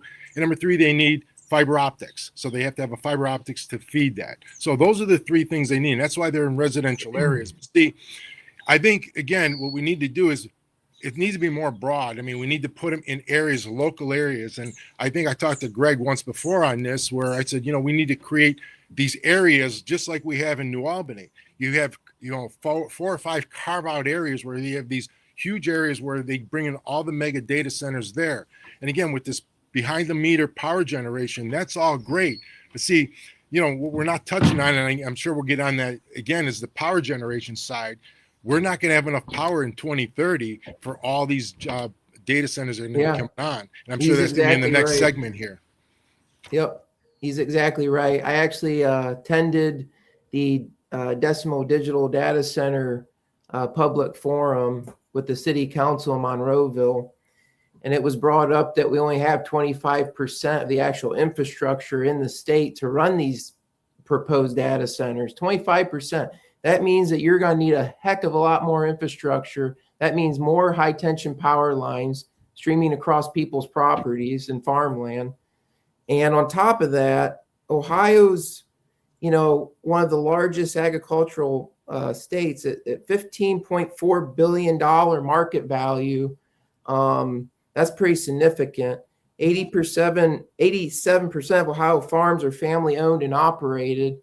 What we see in Ohio is that farmers don't want data centers. They're adamantly opposed to data centers. The only farmers that want them are the ones that are getting paid $250,000 an acre. But the problem is when they receive this sort of funding, from indirect or you could say direct World Bank donors, that's what's pushing this market right now of AI and data center developing.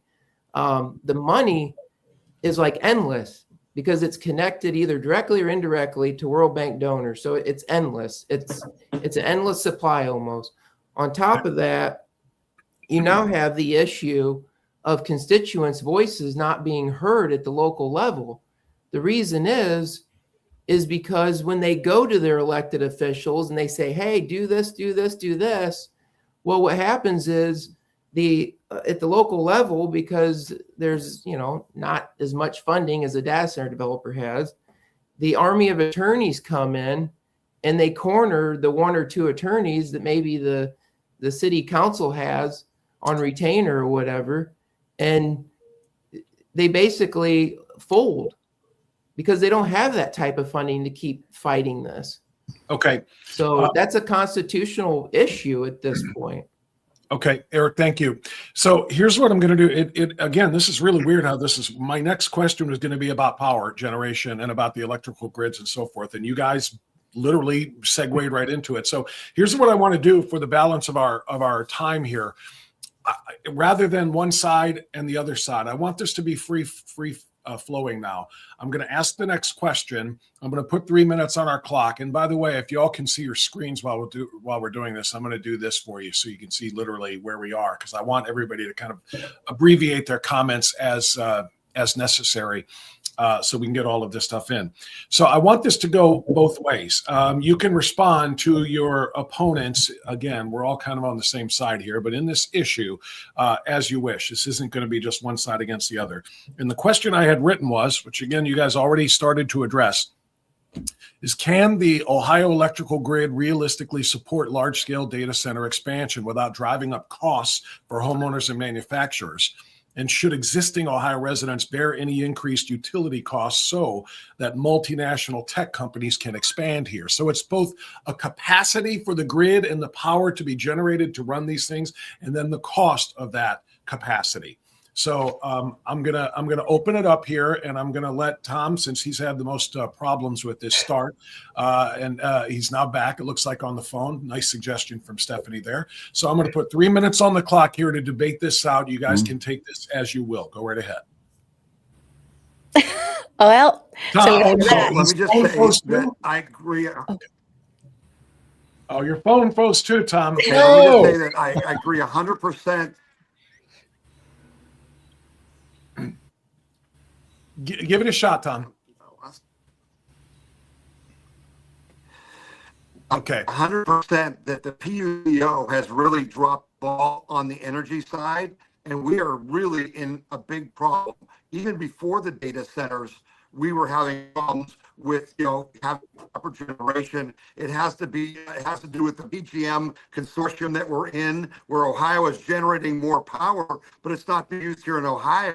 It's going to New Jersey and other places. The legislature has done a terrible job of holding the PUCO accountable, and this is a significant obstacle for this whole data center issue.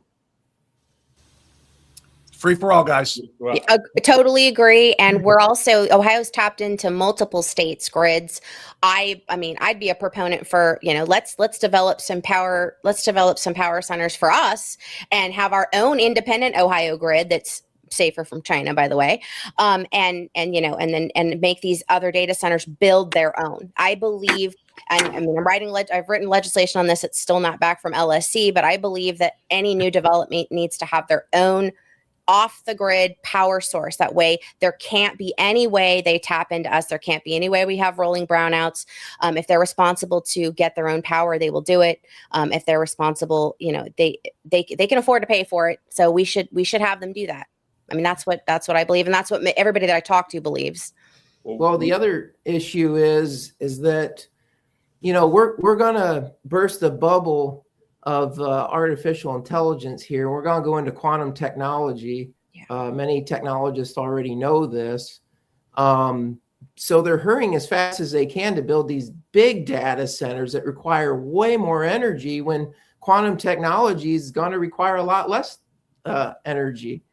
So once again, we have a speculative bubble that's going to pop at some point. And what are we doing? We're putting the cart way in front of the horse. And in doing so, we're going to impact people's property values. But we haven't gotten into eminent domain issues that we're going to see here pretty soon. Because in order to supply enough energy and start fracking and tapping into natural gas wells, which are all over Ohio, we're going to see huge issues with that. I mean, you're going to have constituents come out of the woodworks. Farmers are already fearful of this whole movement. So it's not even hyperbole at this point. It's actual fact. I can bring these people to testimony at some point as long as they have the ability to speak. But this is what's happening. And on top of this, back to the water issue, Stephanie, just real quick, because that's part of infrastructure and property values. People are now having their water wells put into a state of degradation. We have testimony of this. This is actually occurring in Ohio, not another state, in Ohio, specifically Lancaster, Ohio. So why isn't this in the media? Well, we already know why, but there's so much money that's not backing we the people anymore, and it's all about one corporation. Portions of today's episode are brought to you by Charlie's Auto Repair in Lakewood. 216-470-0170. Remember that number, because when your car needs service, there's two things that you need: the work to be done right and that you can trust the person doing it. That's what you'll find at Charlie's. Charlie's a local, dependable shop built on honest work, fair prices, and the kind of neighborhood trust that is harder and harder to find, especially when it comes to automotive technology. Charlie's a patriot. He's MAGA. He's America first. He's going to treat you right, and he's going to treat your car right. So whether the check engine light just came on, your brakes are making noise, your air conditioning isn't working, your car just needs routine maintenance, Charlie's going to take care of it. Engine diagnostics, computer systems, it's all in his wheelhouse, and he's going to take great care of you. And again, you're not going to have to worry about being overcharged. Charlie doesn't operate that way. It's hard to find a good mechanic like that. Charlie's Auto Repair in Lakewood is going to save you money too. If you're a first responder, veteran, active duty military, or a concealed carry license holder, you are going to get 10% off. Call that number, 216-470-0170. Charlie's Auto Repair. He'll make your car great again. Greg, you had a hand in the air. Go ahead. Well, I was going to say, we definitely had an elect. I think Tom was hitting this on the head. Even before the rise of data centers, we had problems. We are part of a 13-state grid. Most states, by the way, are part of multi-state grids. Not all of them are in the same one we are. There's only one state that has largely their own independent grid, and that's Texas. And even there's a little bit of Texas that falls into other state grids. And the reason you do that is because you actually want to be able to pull from multiple states and do various things. So there's advantages to doing it. The problem we have is PJM, the one that we're in, has more problems, I think, than some of the other regional transmission groups in terms of being able to connect new generation onto the grid. And something that we also really screwed up on for years, not just Ohio, and actually Ohio wasn't as bad as some other states, but the Green New Deal and all of the efforts that the Barack Obama's administration and Joe Biden's administration did when we were taking coal power plants offline and everything, we dropped gigawatts worth of the generation capacity that we just took offline, right? And isn't there now. So when we had a very limited demand going up prior to the rise of data centers, we were actually getting rid of generation capacity and trying to put on intermittent resources like solar, like wind, that don't always work all the time. We don't have industrial scale battery at scale to be as effective in that as possible. And as also, I think, as Jeff was mentioning, we haven't been building nuclear power plants for decades, since 3 Mile Island. So because of all of these issues, we ended up putting ourselves in a real bind. And then we had weatherization issues.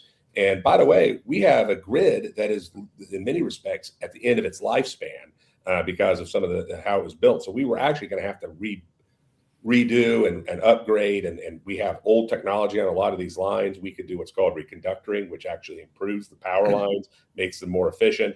We need to be doing all of those things, and we should have been doing them before data centers, because part of the problem is we already had a pre-existing problem that we didn't deal with for decades, and now it's all kind of coming to a head at one time. Yeah. Let me touch on what Greg just said, though. During PJM's testimony during those hearings, they said that roughly by 2030, that 40 gigawatts of generation is going to be retired from our grid, and they're going to be putting about 52 to 53 gigawatt replacement generation by 2030. However, the problem is that all we need to do to get them off the grid is just flip a switch. But to put them on, it's going to take years to build these generation plants. So they already said that there's going to be a gap in the power generation versus the supply part. So what's going to end up happening is that they even said during the testimony that during times of peak demand, they're going to ask these data centers, these mega data centers, to get off the grid and go to their backup power generation, which means they're going to be running these diesel generators, these behind the meter generation, which again require more power. And the other biggest thing I think is that, we've got this big data center going in Portsmouth, Ohio. They're going to put in this 10 gigawatt data center, and they're going to be actually producing 9.2 gigawatts of behind the meter power generation with this natural gas turbine generators. The thing is with that, although they're going to be consuming about one third of our total consumption of natural gas is what they're going to use just for that one site alone, which means then obviously our natural gas prices are going to go up. So our heating costs are going to go up now when all these natural gas power generators are being put online by 2030.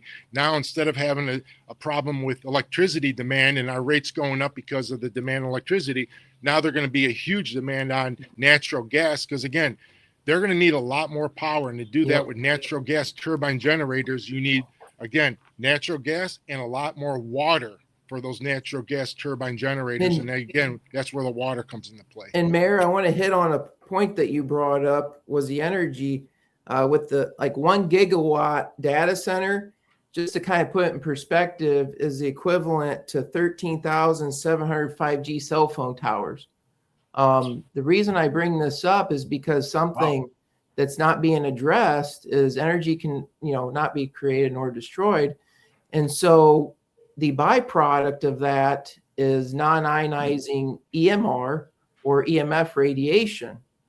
Well, we have no actual requirement through the Environmental Protection Agency to measure non-ionizing EMR or EMF radiation. And why I bring this up is because we're taking a huge centralized location, okay? We're putting them next to rural communities, and we're putting data center inside it.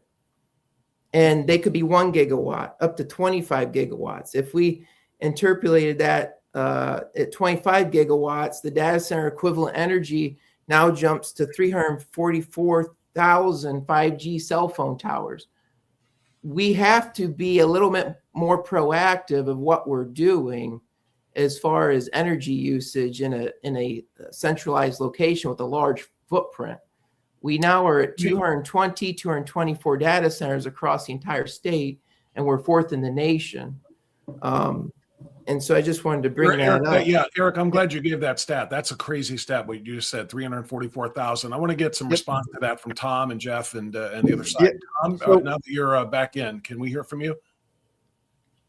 Yeah, so this is what's great about this discussion and what's great about citizen activism, because as we've seen, I mean, you can look at Nick Shirley and when he's doing to investigate fraud. We have all these agencies that are supposed to be watching. I don't know if you can hear yourself the way we are hearing it, but it's just not audible. Right? It's just crazy. And so what we need to do is exactly what Stephanie's doing and Eric and Marcell, and that is ask the questions. But then what I want to talk to everyone about is forcing people to find solutions. We can fix these things. It's really malfeasance that we don't address these things, as he's talking about, the EMF and things like that. We have the technology to figure this out. We just don't. And so to me, the problem is the legislative side, the bureaucracy, the government side, not the data centers themselves. I don't think they have buildings. Stephanie, you're nodding in agreement here. I'm gonna ask Tom to hold on for a second because it's just not all audible, unfortunately. Stephanie, you're nodding in agreement with Tom about the legislative side. I'm thinking. Oh, yeah. I mean, the legislature is not proactive. I mean, listen, Bob, it's not a newsflash. We're 6 years after COVID. We still can't pass a vaccine choice bill. I mean, we are not like cutting edge over here, legislatively speaking. Our leadership has does not tend to address issues ahead of time. They're just not proactive. If they were, we probably wouldn't be debating right now. If they had the EPA regulating the chemicals these guys were discharging, if they had set standards on them having their doing their own energy, if they had thought, hey, maybe we shouldn't be giving them billions of dollars of tax credits because that might piss people off. I mean, this isn't rocket science, and this could have been something that would have been handled. We've had data centers. I think the first one was built here in like 2015, 2016. Like, it's 2026. We shouldn't, why are we now begging them to pass bills? It's like, good night. This should have already been done. Yeah, I think that's and one of the biggest things too. Eric, hold on for a second, Eric, because Jeff was trying to get him before when I was talking to Tom. Okay. Jeff? Yeah, I think that one of the things I said, it's all about perspective. So the total energy usage of all data centers in the U.S. right now is about 4 to 4.5% of our total energy, which is a lot, but it's not the doom and gloom that some people have proposed it to be. And the growth in it's going to grow of current generation as much as anywhere from 7 to 12%. So that's a significant increase. But I think that we've got the capability to generate the power. We just have to get through, some of the legislative issues that we have here in the state and some of the regulatory things that we have to make sure that we can build enough capacity. And, we've got plenty of natural gas in Ohio. We have enough natural gas in Ohio to run the entire country for more than a decade just on natural gas. I mean, the country as a whole has a lot, but nuclear power is one of the solutions that we desperately need. The good news is, for the folks who are concerned about the data center build out, is that the chips aren't really available. The turbines really aren't available. Most of this stuff is backed up 2 to 4 years right now. You can't buy an NVIDIA chip and you can't buy a turbine in this country. I don't care how much money you have. We just can't build them. That's why, you see Micron and SMC and Samsung's stock going completely insane because everything they have to sell in the next 4 years is already sold. So that's going to, no matter what, whether agreements or disagreements on building data centers, it's not going to happen as fast as anybody who's investing in it wants it to. And the power capacity is the same thing. We're going to have some time to solve these problems before these things are built. And I just think we need to, as Tom was trying to say, just get it done, because we certainly have the capability to build as much power as we need in this country. We just, we're taking it offline, and we shouldn't have ever been doing that. All right, thank you, Jeff. I want to ask this question to the whole group, okay? And anybody can answer this. I don't care which side of this that you're on. If not Ohio, where? Okay, if the AI is here to stay, which I believe it is, I think we can all agree on that. AI is here to stay, and its uses are so many and varied, and some good and some not so good. But if it's here to stay, it's going to take these data centers. It's going to take it. If not building them in Ohio and Ohio farmland near Ohio neighborhoods and communities, which seems to be the biggest problem for so many people, do we just export it to Iowa, export it to other states? If not Ohio, where?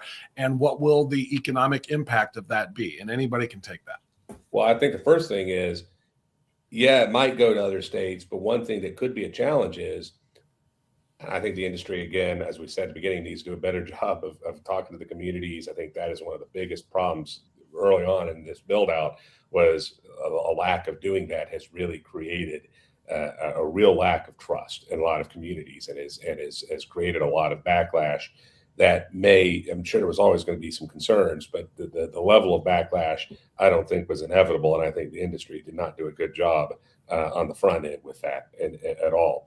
And so the real problem is that this debate that we're having right here isn't just, we're not the only state that's having this debate.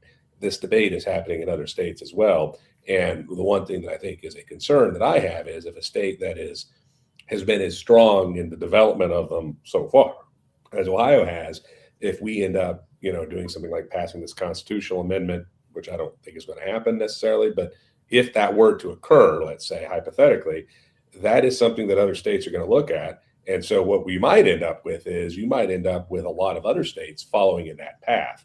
So I do worry a little bit about that situation as well, because I think we're a little bit behind the 8 ball. I think that some of the timing is going to be a challenge. There's a lot of issues that have to be worked out. And I think that some of the concerns and fear, some very, very legitimate, some I think a little overdone, but if it happens and we start shutting things down in Ohio and it gets shut down in other states, now we have a much bigger challenge. And that's something that I could see happening. Well, I just want to say something to that. Elon suggested outer space, in other realms. So maybe we just start sending them that way. But the biggest issue is that we are taking away a lot of farmland and a lot of land for the purpose of data centers. I mean, we're talking thousands and hundreds of thousands of acres, actually. And what is the cutoff? Is it 250? Is it 300? Is it 400? Virginia's around 400 data centers now, and now their aquifers can't even replenish as fast as what's needed now. So now they're seeing actual issues with the water aquifer. Natural resources do run out if they do not have time to replenish. That's just a proven fact in itself. I think Tom, hold on one second, if I could. Tom is back. And Tom, in my intro, when I played that little, a mashup of news coverage of this, I included one of your videos from your podcast. And you said, particularly with the one that you visited, you said this whole thing about the water not being replenished and the water resources being completely, absorbed is don't worry about that. It's not true. Do you want to respond to what Eric just said? Well, so I think what we're talking here, and is really good for the audience to understand, is what Stephanie said. There's a big issue between the ones that currently exist that use a lot of water and the new ones they're going to build that are not going to use a lot of water. And we're not often drawing those distinctions. We're also having a great discussion about the difference between these mega gigantic data centers and what we've been used to.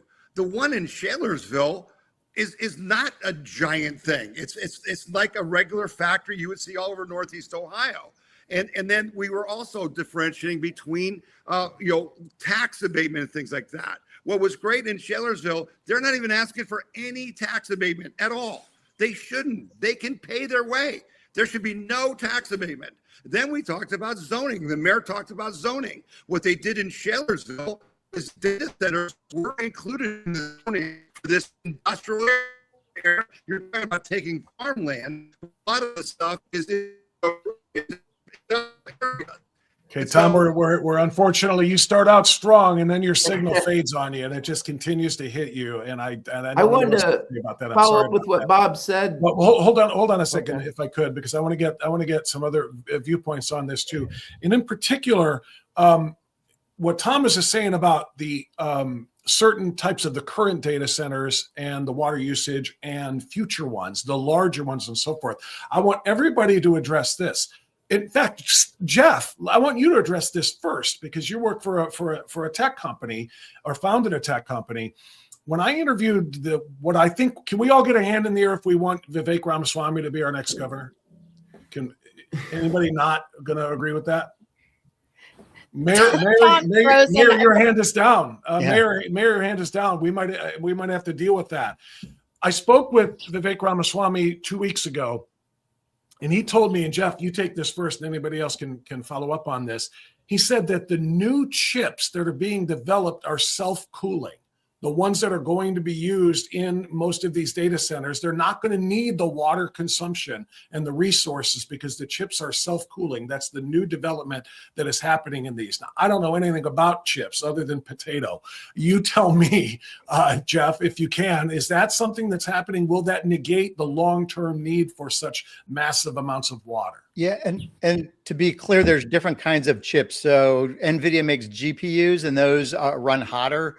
But their new system, again, they use closed loop cooling, so it does use a lot less water. There's also TPUs, which is something that Google is developing, and those chips don't require the cooling. They are, a lot of them are air cooled or self cooling, so they're mitigating the problems with the water usage. But I always like to put these things in perspective. And we've got Lake Erie as a water source, right? And I certainly don't want to pollute it because I was born right next to it and I live down the road from it and I love it. But the fact of the matter is Lake Erie is 128 trillion gallons of water.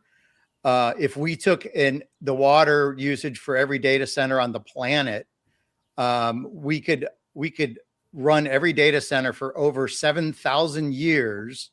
And if you clean the water never goes away, but just Lake Erie alone, the typical data center, even if you're using a standard liquid cool open loop system, it uses about the same amount of water as a standard thunderstorm would drop in your area in 20 minutes. So, water is the most abundant resource on the planet. The problem is we don't always clean it the way that we should. And that's what we really should be concerned with, is just making sure that any water usage is, ends up getting filtered the way that we need it to. Yeah, I think that the biggest thing, bigger than the water usage. Can I speak or do you need to go? No, you're good. I said anybody next and you jumped in, so you're next. Well, he's talking about water and this is my thing. So when people talk mostly about the water usage, which is an issue, especially if it's by people's private wells and things like that. But the bigger issue is the millions of gallons of polluted water that are getting dumped. Now, again, and I've written this into the legislation that's not back yet, but every facility that's built must have a water treatment facility, whether that's a half of a room because they are a closed loop system and they're only going to discharge for repairs or every 3 years, 5 years, 8 years, whatever it is. They have to have a system in place to handle completely cleaning every chemical that they have got in that water before it goes in the municipalities. And the state needs to require every existing data center to install the same water filtration. They have to clean it before they put it back, because otherwise the burden falls on the taxpayer. And I will beat that drum. And honestly, if the legislature doesn't act on the provisions that I've included in this, OAMF will personally start helping collect signatures for a ban, because they're either going to do it right or we're not going to let them do it at all. And to speak to your guys' points, so we start banning them here, other states start following suit, and then we do fall behind. But if these guys want to operate and if they want to move into a new future, they're going to have to do it the way humans want to do it. Because we control whether or not this thing's going to go down. And so the legislature, I hope, will listen, because if citizens don't get a vote, and if these facilities are not cleaning their water before they're putting it back, and they're not using the least amount of water possible, citizens will continue to move towards banning them. 70% of people do not want it nationally. So if states don't get it right, and Ohio can lead the way, or we can lead the way in doing it right, or we can lead the way in banning them. The state legislature is the one that has the choice. So I think we're going to play hardball with them. Also, Bob, to your point, you were saying that you were told by gubernatorial candidate Ramaswamy that NVIDIA is making a self-cooling chip. Well, if that is in fact true, then the state leadership should regulate how much water is able to be used daily by a data center. And we can base that on actual energy usage that they would be using.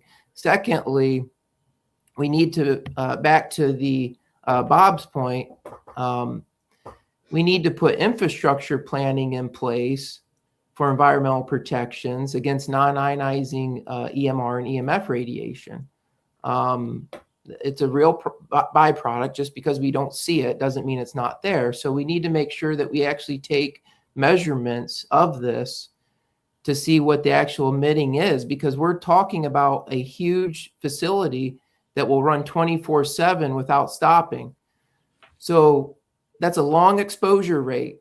So long exposure rates with even low non-ionizing EMR, EMF become a big issue, especially with as much energy usage that we're talking about into one centrally located area. The next thing is that we wanted to bring up energy and where all this energy is going to be coming from. A data center, according to statute, is considered critical infrastructure. So in the event that there is a state emergency or a national emergency even, that critical infrastructure would receive power over a homeowner or a small business. So we need to kind of look into this a little bit further, because you know, if we're already so behind on our electrical infrastructure, you better believe that we're going to be the ones in the dark or the brownouts or whatever it is. It's a real possibility. I mean, we can't just deny it. No, I agree. The infrastructure is crucial, obviously. All of our infrastructure is crucial, which is kind of interesting because way back in the first hour, one of you guys talked about 21st century infrastructure. This is like building the grids that we built, building the plumbing system, building all of the infrastructure that we have done over the course of the last 200 years. This is the new version of it. But in order for the new version of infrastructure, or not new version, but the new infrastructure, the data centers, AI, to be built, we need to strengthen those which are already built. I think we all agree on that. What I want to know, though, is about one other thing here, and that is I want to talk about the key word here in data center, which is data. A lot of people believe that the data centers are going to lead to an expansion of mass surveillance. The collecting of data on all of us. This is one of the biggest things. I think Stephanie said that the numbers show 70% of Americans don't want data centers, at least near them. And so if 70% of the people don't want them, based on a lot of the resources things we're talking about, jobs or no jobs, economic impact, water pollution, et cetera, what about just the aspect of what a data center does? It collects data on everybody. Is that a concern? And anybody can answer. Well, I think it's a concern because, I mean, everybody wants to have data privacy.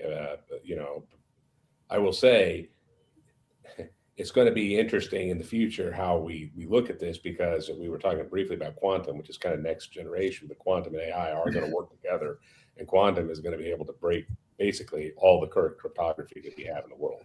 So you're going to have new sorts of ways of containing the information, because it's going to be gone and stuff. So I think that this is a long-standing issue. It's not just the data center issue or AI. It's a much bigger issue about how do you preserve those things. I actually got hacked. I ended up getting my private information was given to the federal government because I was going to work for the U.S. State Department at one point in my career. I didn't ultimately get it, but I got a security clearance. I got hacked by the Chinese. And so my wife's information, my first son's information, and my private information was hacked by the Chinese Communist Party. And that was with the Office of Personnel Management 15 years ago. They got everything. China does. Truth be told, I hate to be the one to say it, but that's probably the case for almost everybody around. And it's going to be a problem. And how do we safeguard this information? But I don't think that there's there's going to have to be new security protocols and things like that are put into place. But I don't think that it necessarily equates to the fact that if you shut down data centers, you're going to save your data and you're going to save your information, because it's already been taken care of in ways that are not good in the past. So what we need to be is be proactive in the future and make sure that we're staying on top of technology. And one of the biggest things is you actually have to use AI now to protect AI in the future, because you need to stay ahead if you're going to stay ahead of the security issues and the concerns and the ability for other malign actors, whether it's other states, whether it's criminal syndicates, whether it's things like that. There's going to be people who are using this stuff. And if we don't be at the bleeding edge, they will be, and they're going to be getting it. I think that's one of the things. Is the irony is cat's out of the bag already. Now we have to be proactive and forward thinking about what we do. And if we become too opposed, or we start shutting things down, that's not really going to solve the problem. It may actually just empower some of the negative bad actors that already have access to things. So I want to hear from Tom now, because we got to get him while the getting's good. And it seems like it starts out okay and then it fades. Yeah, Tom's had the least talk time here because of his signal cutting out. Go ahead, Tom. Okay, so I want to bring up a really important point, and it goes to what Stephanie was saying. This is a really big issue for this election. The bottom line is that the Republican Party needs to lead on this, or we're going to lose, because people are not going to turn out to vote. And some of you may have seen my email that I sent out about the gas tax not being, suspended on Friday, where I'm saying to, whether it's Vivek or Matt Huffman or Macaulay or any of them, the Republicans need to step in and do what Stephanie's saying. Lead on this. Say, you got to fix this. You got to do it right. It's got to benefit the people. Ohio is going to lead the nation in how to do data centers safe and well, but they're doing nothing, and they're making it worse by doing nothing. And that's why we need to pressure our elected officials and say, doing nothing is not acceptable. You've got to grab this by the horns, because all the issues we brought up, there are fixes for all of them. Why aren't they being fixed? Because people aren't stepping up and doing their job. That's my viewpoint. And so I'm asking all of you guys listening to this podcast to talk to your legislators and say, get ahead of it. Fix the power issue.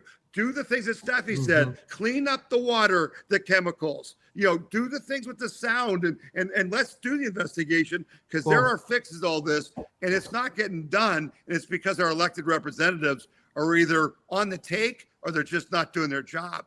Well, I agree with you. That and is also, hold on, please. Hold on, please. That is a very, very, very big issue. Our elected officials do need to do more. And I agree with you. Republicans need to lead. I haven't heard from the mayor, speaking of elected officials, for a little while here. Marra, Timberlake Mayor, your thoughts on what we just discussed, specifically with respect to the surveillance, mass surveillance, data collection, and so on and so forth, and then also Republican leadership. Go ahead, Mayor.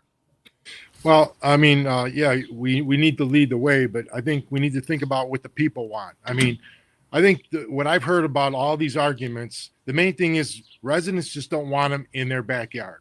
They don't want them built near them. I think everyone's in agreement. We need them. We want them. But we're talking about these mega huge data centers.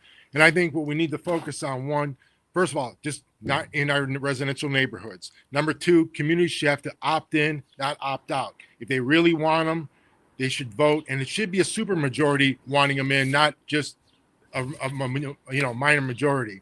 The other thing is, again, they should not be allowed to tie in the grid unless they have their own behind the meter backup power generation, so that they don't put a strain on our grid. And then again, these tax abatements, they don't need these tax abatements. As a matter of fact, Microsoft even said during their testimony, they go, we can live without all these tax abatements. So they can still build them and still make a profit without them. Of course, if we're going to give it to them, it's like giving a kid a candy and then trying to take that candy bar away. They're not going to, they're going to always want it. So these are some of the things. I mean, if we can do these things, then we can lead the way. And as Republicans, we need to dominate, and we need to, again, lead the way as far as this, because, again, we need these, but we don't need them in residential areas. I think that's where we're losing the main focus. And as far as the power, we can deal with that. Again, with the PJM grid, we can bridge that gap. We've got, a lot of resources for that. But again, I think that's what people are not looking at is the bigger picture about what the residents really want. They want them, but they don't want them in their neighborhoods. That's the main. Portions of today's episode are brought to you by AFP Ohio. That's Americans for Prosperity Ohio, and AFP Action Ohio as well. Listen, the future of the state, the direction of the country, they're going to be decided by more than the candidates whose names appear on the ballot. It's going to be decided by you and who's willing to step up and do the work necessary to win. Well, AFP Action is building a grassroots army of citizen advocates to help elect strong conservative candidates across Ohio, especially in the Senate. We need John Husted, and we need your help. You don't have to be a political expert, but if you can knock on a door, make a phone call, attend a community event, any volunteer action you can take can make a huge world of difference. This is our state. This is our country. The opposition is organized, well-funded, and determined. We have to be more determined than they are. Stand with Senator Husted and conservative candidates across the state. Become a citizen advocate. Volunteer today at afpaction.com. That's afpaction.com. Hey, Bob, can I hit on surveillance state real quick? Sure. So the definition of a surveillance state, there's four main things that you need. You need digital ID, you need AI, you need data centers, blockchain technology, and then also you can include digital asset into that. China is known as a surveillance state already. Vietnam is as well. All those things I just named are almost in Ohio. In Ohio, under Bill 78, because of that, we don't have a legalized digital ID yet in Ohio. Florida banned that. Governor DeSantis banned digital ID completely in Florida because of government overreach issues. So we need to make sure in Ohio that does not happen. But we do have an issue with surveillance state connecting to digital asset, because through the blockchain technology and also what's called smart contracts in the future, and you can go to the Blockchain Council, look this up yourself. It's all out there. But these smart contracts, along with, if there was a digital ID, a national digital ID, whatever it is being pushed upon us. The reason is because there's an alliance called the Digital Impact Alliance. And two of the main partners of that is the Gates Foundation and also the Rockefeller Foundation. Now, and of course, the UN developmental goals is a part of that. So by 2030, they want these things in place. The point I bring this up is because when you take a step back and you look at the broader picture of surveillance state, there's much more going on here. Last year at the U.S. Senate Committee on Judiciary, it was actually discovered that with the CCP, Communist Chinese Party, or Chinese Communist Party, that the Gates Foundation, the Rockefeller Foundation, and the Ford Foundation were actually giving millions of dollars to the CCP. On top of that, we have Microsoft, which is Bill Gates, the Gates Foundation, and they're kind of like pushing this along in a big way. The reason being is because Bill Gates owns the most farmland in the entire nation as far as a private owner. Secondly, why is it that our hand has been forced, right, by China into this AI race, but yet we got somebody that was handing the CCP money and funding their universities, that's a World Bank donor, that's propping up the whole AI data center, one of the largest anyway, that's propping this up. And it's a good question. It's a good question, and it's a fair point about who's behind all of this. And yeah, there is an international aspect to all of this. Folks, we're pretty much out of time here. But just very briefly on what the mayor was saying a few moments ago about, people just don't want these things in their backyards. They don't want them in their communities. They don't want them next to their neighborhoods. They don't want all of the noise pollution that comes with it and so on and so forth. But here's our problem. If we don't put it in, suburban or urban areas because we don't want it near neighborhoods. We got to put it in rural areas. Rural areas where the farmland is. We don't want to take away farmland either. They've got to go somewhere if they're going to exist at all. If they don't exist at all, obviously, then we run the risk of losing that race again internationally, because AI is here to stay, and I think that's one thing that everybody here agrees. But regulations are needed, and I'm going to ask each of you to take 30 seconds just to give a final statement here on this, if you would. I'm going to start with Tom because we started with him at the beginning here, but just take 30 seconds. I'm going to hold you to the 30 though, folks. I know it's real easy to go on with this, but try to stick to the 30 so that everybody can have their last word, because we're in a very, very difficult spot here. We know that something needs to happen. The question is how and when. Tom, you're 30. Okay. Stay engaged as citizens. Go to the meetings. Have your trustees or your county commissioners or whoever the body is that's doing this give you answers. No NDAs, no backroom deals. Let's get the facts, make the data centers answer the environmental questions and everything else. And then finally, make sure, as Mike DeWine, I'm not a big fan of Mike DeWine, but he said, cut a good deal. Cut a good deal. And the property taxes are significant for lots of rural communities where the school districts are suffering and things. It can help us. So let's try to do them and do them right. And if we can't, then we're not going to do them. Very well said. Thank you, sir. Stephanie Stock. Okay, so all of the things that I mentioned that were concerns from the citizens, that's all being drafted in a piece of legislation. I hope that when we finally get a bill number, we may get it back today. We may have a bill number as soon as next week. I hope that we'll have the support of everybody on this podcast, because I think that if we pass legislation that gives citizens a vote, that require the EPA to monitor these chemicals, that require these facilities to have on-site water treatment so that we know they're putting the water back either the way they found it or cleaner than they found it, that we don't have the NDAs, and that they're paying their own way, and that they're operating off the grid, all the new developments, I think we're going to see a lot of this resistance fade back. So that's what I hope we can get support for, so that we don't have to try to move for the banning, because I think that's what will happen. Thank you, Stephanie. Jeff Mihalik. Hey, Bob, I just wanted to thank you and the panelists today. I think it was a good discussion.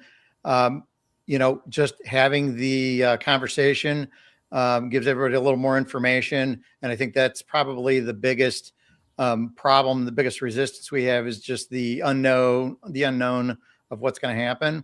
As long as we can handle the power and water issues and the zoning and community issues, I'm going to be for building these. If we can't handle those things, if our legislatures can't get on board with helping strengthen some of this, then I'll probably move to the other camp, because I want to protect my state as much as everybody else on the panel. So, thank you, Jeff. Mayor John Marra. Yeah, well, again, thank you. It's a great conversation, great going back and forth. And the thing is, I guess what I want to say is that, we had this select committee on data centers that they formed before they took a summer vacation here. And pretty much they did nothing. I mean, it's amazing how, you have the four top ones, Meta, Microsoft, and so forth. And they all got together and pretty much they teamed up and they says, oh, don't worry about any of the concerns you have about the water, about the noise pollution, about the power and all that. They pretty much gave an excuse for everything. But, what it comes down to is this. I mean, we need to be more prudent. Like I said before, the number one thing is we just don't want them in residential areas. Yes, we need them. But, it is a problem with the noise, the pollution that they put out. And again, it's just can be a health hazard. And again, that's what a lot of people aren't touching on. Thank you, John. And Eric Watson. Well, first and foremost, as a representative for the Maha Institute now, we need to make sure that we're listening to the constituents first. I know for national security reasons, we need the AI data centers. I don't dispute that. But on the other hand, are we going to turn everybody's world upside down and have a surveillance state system for individuals? Why? Most people, overwhelming majority, like cash. They like their privacy. And these are some of the biggest issues. And then we live in an agricultural state with farmland. an overwhelming majority of people in Ohio, super majority, do not want data centers in their communities or on their farmland or near their farmland. One of the biggest issues is because it's going to be detrimental to agriculture and also wildlife. So we need to make sure that we kind of figure this out. And if we feel that we're being pushed by big tech or corporations to do this, maybe we need to take a step back and look at what's really going on. Thank you, Eric. And Greg Lawson. Thank you very much. I appreciated everybody being on here. I think this was a great conversation. I do see that there's commonality here because everybody agrees we need them. There's questions about where do we put them. There's questions about what are the right regulatory processes and what's the right tax policy. And let me just say, the data center folks need to do a better job. They need to go into these communities and they need to start talking to folks, and they need to start discussing what they're going to do and have verifiable data about what they're going to do to protect the environment. They also shouldn't be taking a bunch of property tax abatements. I think that's a real challenge. We need to make sure the revenue is staying in the local communities where any of these might be being put. And we need to be very, very proactive on that. I wish the industry had been proactive in advance. I think the legislature has some ideas percolating around. We really need to work on the energy side of this and enhancing our grid, not just for data centers, but basically to build out the infrastructure that we need for energy across the board, because we're going to need it for manufacturing and advanced manufacturing and things like that we want to bring back into the United States too. And I think data centers can actually help do that if we have the right structure in place. So there's still more work to be done, but I think the key thing is let's keep having a dialogue, let's keep having the conversation, and the key thing is we all know that they're needed, but how do we structure all of this? That's the key for the future. And we need to be talking to local officials, local residents, and the legislature needs to pay attention. And I envision that there will be some sort of a package at some point that gets put together. Stephanie's obviously going to have a bill coming out here soon. We'll be taking a look there. 646 had some provisions in there as it got modified. Maybe that's the thing.